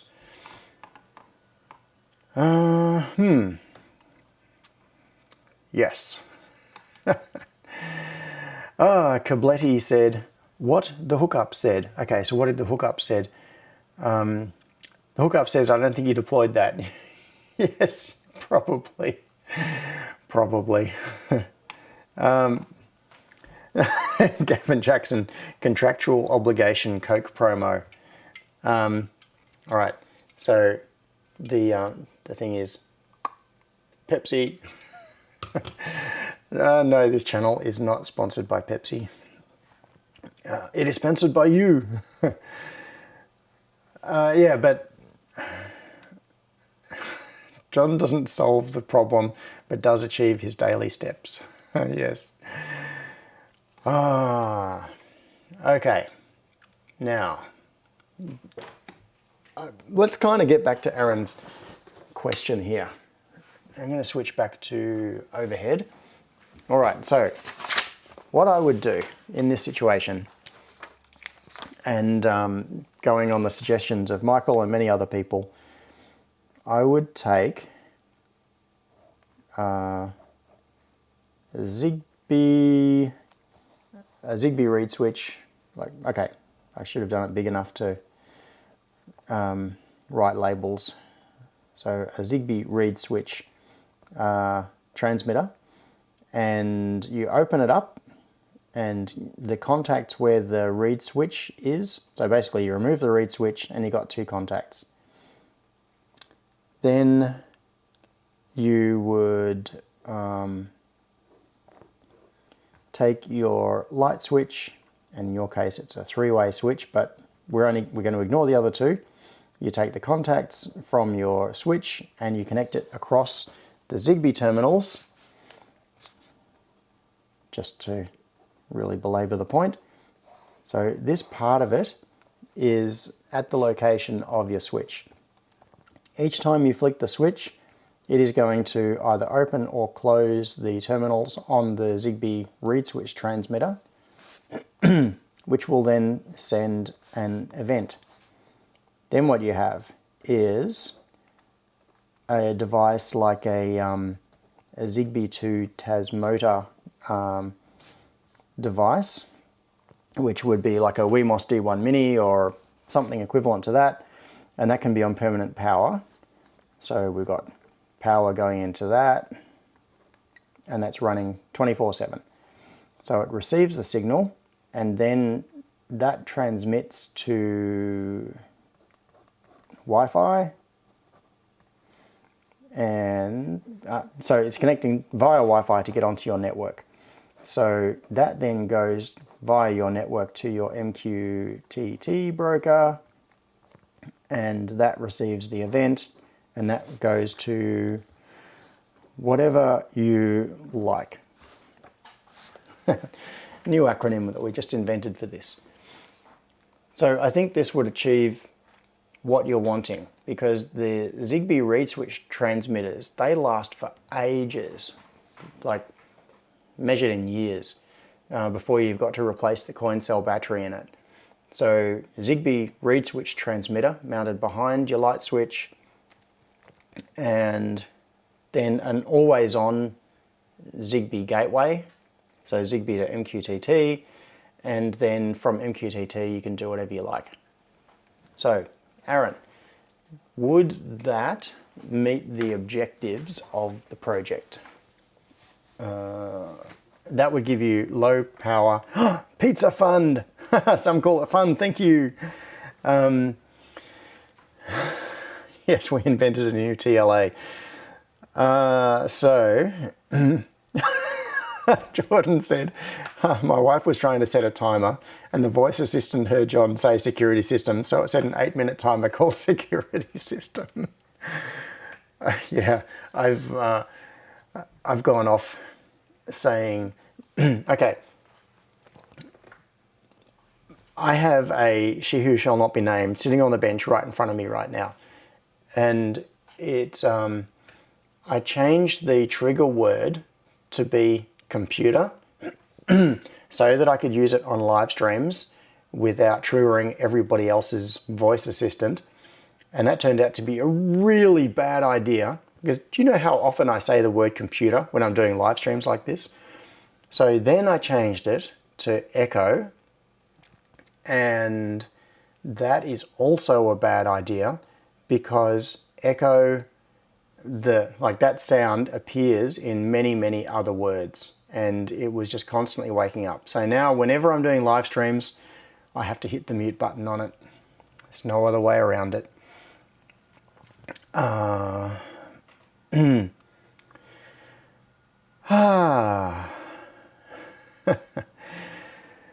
Daniel said, Aero 404, door not found. Ooh, okay. And this is a catch to watch out for. Andrew Gordon said, lots of cheap 433 megahertz door sensors only report on open. Yeah. Okay.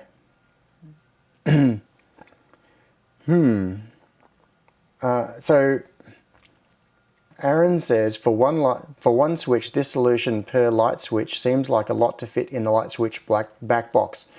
No, it's not. Those things are actually really remarkably small. Let me get one out. I think it pretty much is pizza time, but still. Stretching. That kind of hurts. So, if you haven't used these before, I think you'll be surprised. Because you were talking about putting a tiny pico or something else like that in there. If you're wanting, this is my big box of Zigbee bits, including the little gateway board that I designed and lots of modules. I've got lots of stuff in here. Where are we? I'm going to find a reed switch. A reed? No. Is that a reed switch? A car? I believe it is. Zigbee reed. I think that's the one. Oh. So, I don't think this is going to be too much to fit in the back of your light switch. Lots of box, not much content. Yeah, look at this. It's pretty small, and this is inside the enclosure as well, so you could decan it and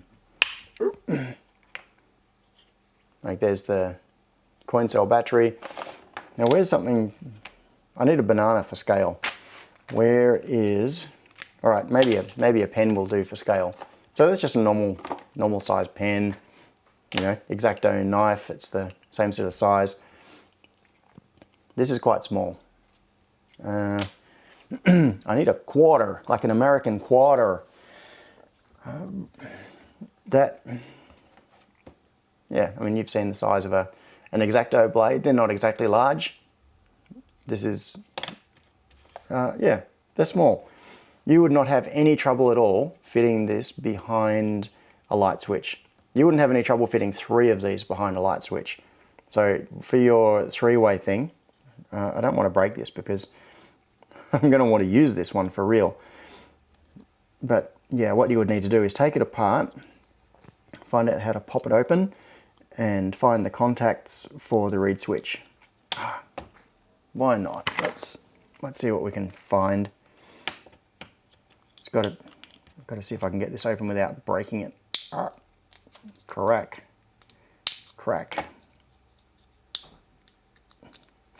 If I'd been clever, I would have taken the battery out first, but I'm not clever.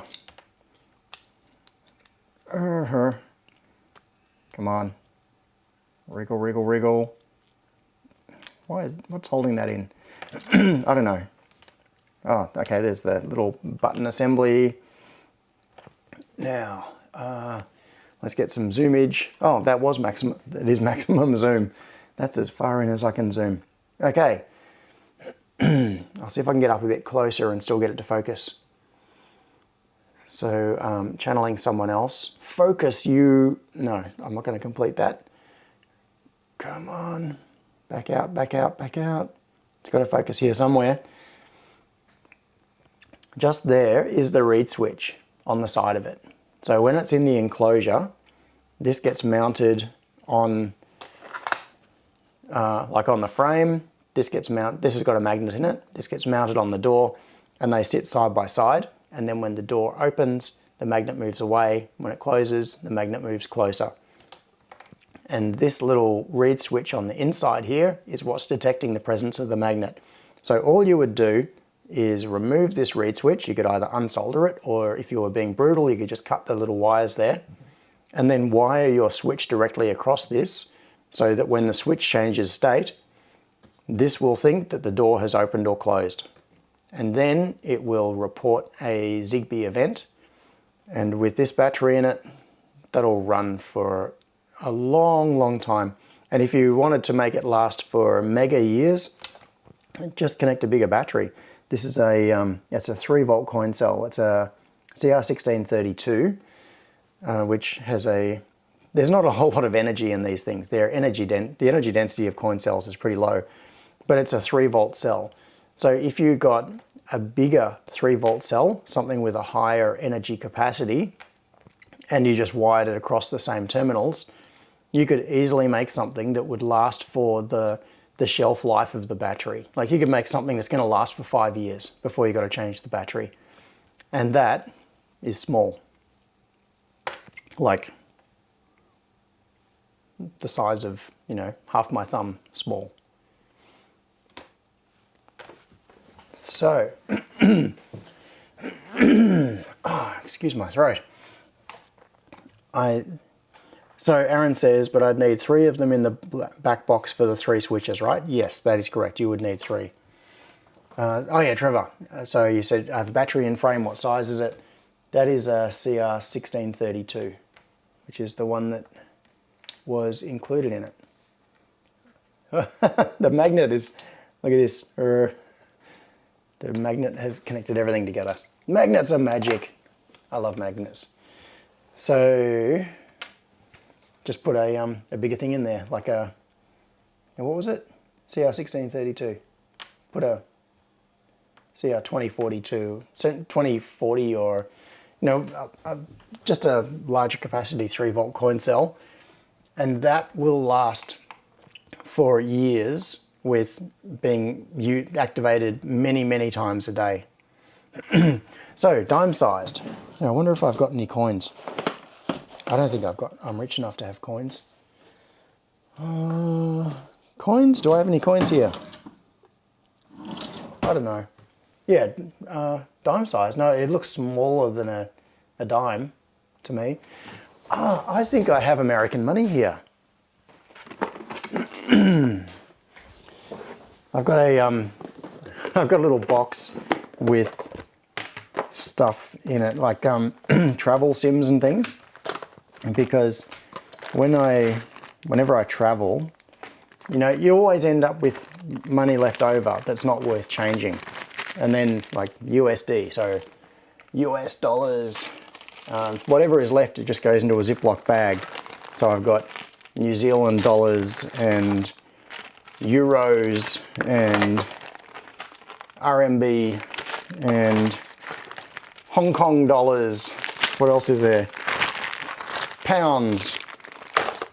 So whenever I come back from a trip, whatever is not worth changing back into Australian money just goes into a Ziploc bag, and then next time I go back to that country, I got some change so I can buy snacks at the airport. Although, well, maybe I'm richer than I thought. I just pulled out my United States dollars thing, and there's, look, US money. Oh, it's this funny paper money. It's fake Monopoly money. It's still made out of paper, like back in the dark ages. All unhygienic and doesn't last. All right, what have I got here? What coins have I got? That is, well, there's a United States quarter. There's a $quarter next to the battery. What's this one? 1 dime. No, you're right. It is about the size of a dime. There you go. For the American viewers, there is a dime and a quarter next to the battery, and this is the Zigbee reed switch transmitter. So it's small, damn small.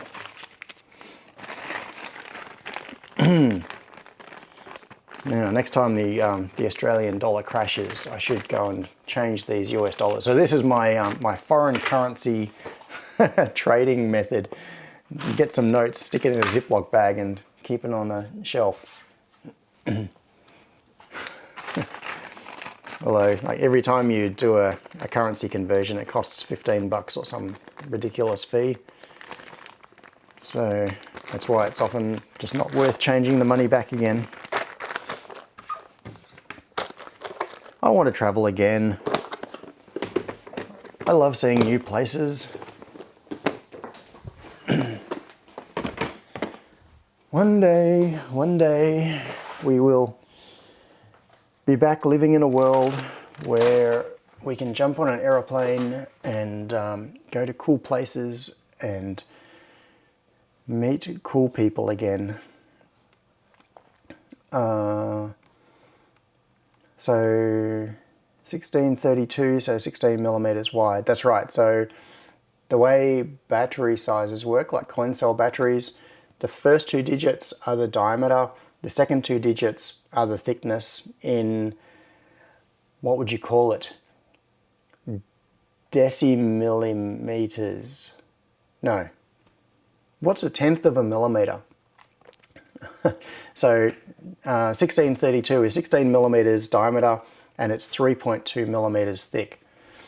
So it's in the thickness in tenths of a millimeter. Okay, so Aaron said, what brand model is that? Are they expensive? This one is a Xiaomi Akara. I use pretty much exclusively Akara stuff. Let's see what we can find. Xiaomi Akara reed switch. Yeah. Ooh.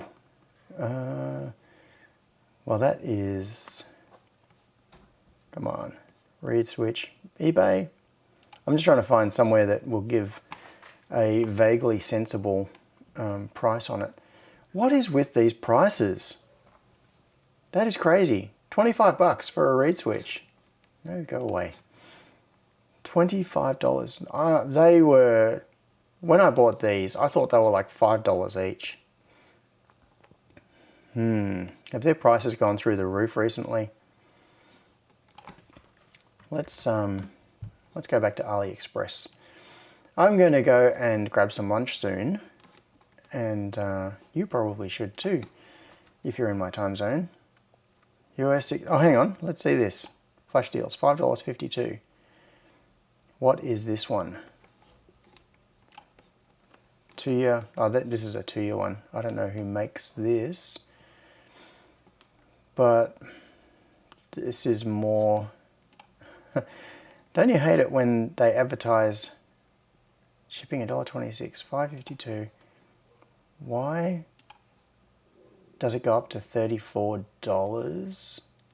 Oh, plus gateway. Okay, forget the gateway. You don't need that. Build one with the D1 Mini and stuff. So this is more what I was expecting. US $5.52 plus $1.26 shipping for a reed switch. Now that is not the particular one I was looking for. What I was looking for was an Akara reed switch. Maybe they don't even exist anymore. What about Xiaomi reed switch? Nope. Zigbee reed switch? What? What am I doing wrong here? Surely there can't be 0 matches for Zigbee reed switch. Zigbee, maybe a Zigbee door sensor. Maybe I'm just looking for the wrong thing. Yeah, this is more like it. This is better. US 11, what? Why is... Anyway. Okay, so 10 bucks. If you buy 4 of them, 37. So $8 each, $9 each. Somewhere in that region. Anyway, you get the idea. The Akara ones, I've kind of stuck with Akara devices. I've got a whole box full of Akara stuff there because the way the protocol is supported in Zigbee to TAS motor all of the Aqara stuff is well supported. So other stuff I'm sure is supported as well. It's just that I ended up getting Aqara because I knew that it would work.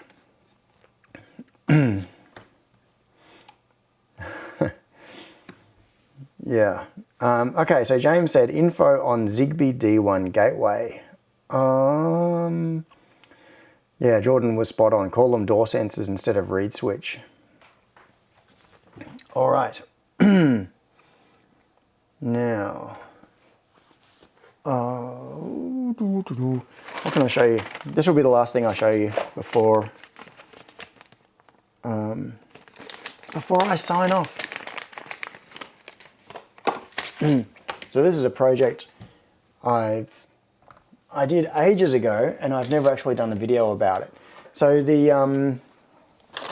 got to find some other boards to wave in front of the camera.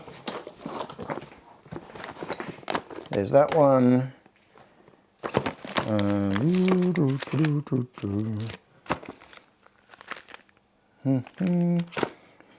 So I've ended up building a couple of different, oh yeah, there's that and that.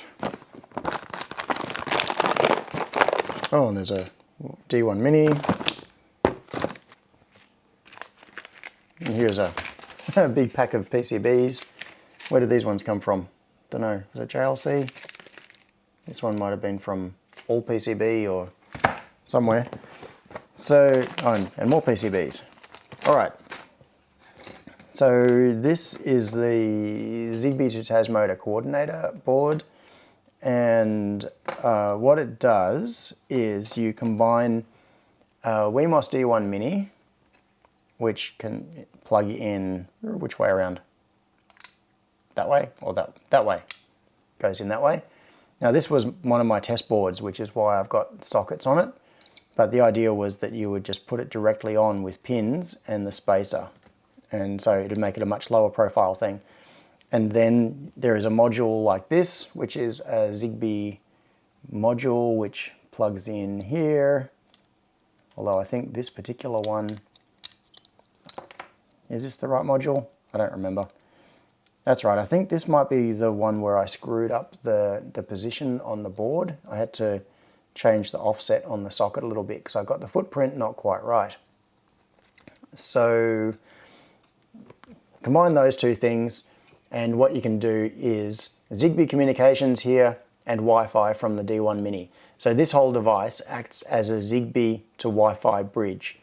And the software that runs on this is the Zigbee to Tasmoda. And the yes, I need to do something about my throat. So the lead developer on Zigbee to Tasmoda is I can't remember his name. He's a guy in France who is, I think he's actually the head of Amazon Web Services in France, but he does Tasmoda hacking just for the fun of it. And so he's got my boards. But as far as I know, he and I are the only people in the world at the moment that have this gateway. And so he's been using it for his Zigbee to Tasmoda development. So that just makes a nice little package. I'm going to unplug it. So my actual live gateway, I'm going to unplug it so that I can get it in camera view. This is what's inside this box is this, but without all of the sockets. It's the module soldered just with pins straight onto the PCB to make it low profile, which is why it's skinny. And this is what I have acting as my Zigbee to Wi-Fi to MQTT gateway. All right, now this one here, this is another one which is like a super low profile version. And if I take that off there, so this PCB, and that's what's in this bag, is a D1 Mini breakout for a Zigbee module. So there's a Zigbee module that goes on that side, and then you get a D1 Mini, and in this case what I've done is I put pins on. Is my camera not in autofocus mode or something? I'm wondering why. No, it is in autofocus. Okay, that's about as good as it's going to get. Okay, so what you do is just mash these two together, and I haven't soldered this on, but the idea is that you would solder these pins on directly onto the D1 Mini and then clip them, and you end up with a super low profile little device. It's basically the size of a D1 Mini with another PCB sandwiched onto it, because that's what it is. And all you do is plug in USB for power, and that's it. You got a tiny little dongle that you can stick on a shelf somewhere, and it acts as your Zigbee to MQTT gateway, and it's tiny. Anyway, I did that ages ago. This is one of the many things. I work on so many projects and I just never make videos about them. Is there a copyright date on this? I don't think there is. I didn't bother putting one on the PCB. But I think it's a couple of years ago that I did those. So many projects, not enough time to make videos. All right. Cool. Kabletti says, John's house stops in its tracks. Yes, I just pulled out the... My gateway is currently sitting on the bench unplugged. But I will plug that back in now. But luckily, if I can find the... Yeah, there's the power cable. Luckily, I only use that for non-essential stuff. So, all of the essential things in my house are wired. I just use that for things like acquiring data from temperature sensors. So I've got, Aaron says they're not on your store. No.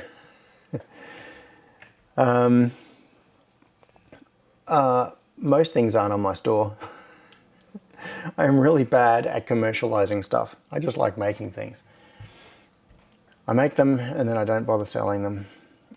All right. I think I'm going to call it for this live stream. But first, I will have a quick look through what have I missed.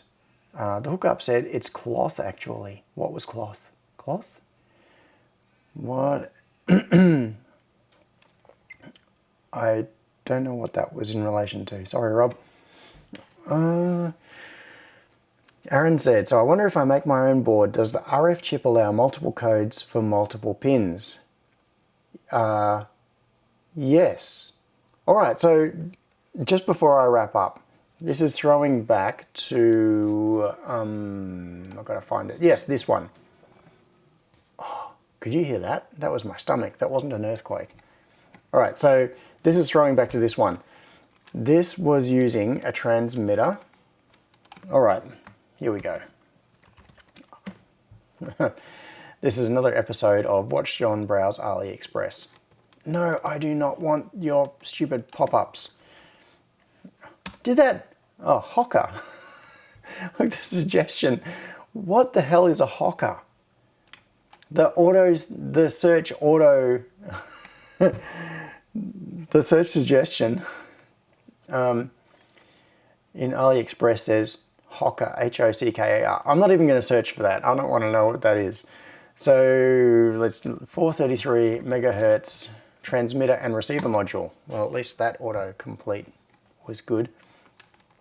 But what we want is, let's just pick one that's got some batteries. I mean, that's got some buttons.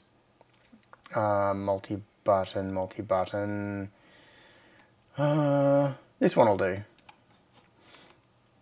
Let's have a look at this. Okay, so this one's got 4 buttons on the front, and it's got a receiver.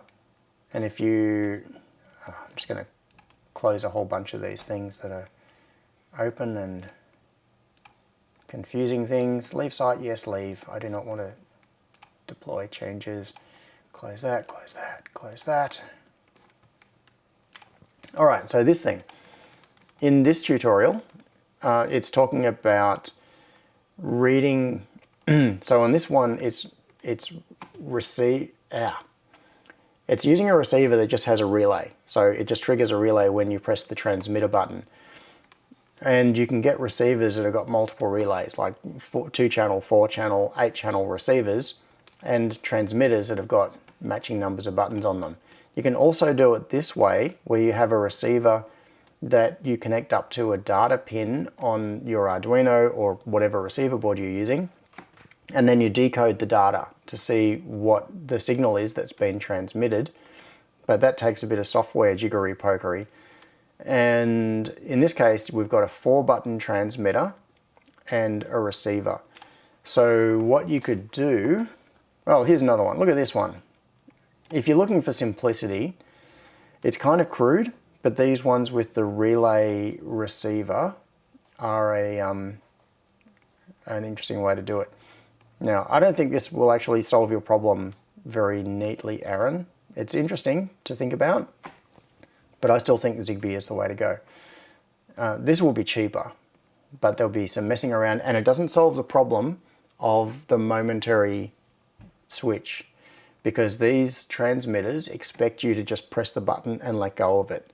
If you connect a rocker switch across one of the inputs on the transmitter, when you turn it on, it's just going to keep transmitting the same signal over and over again, and it won't stop until you turn the switch off.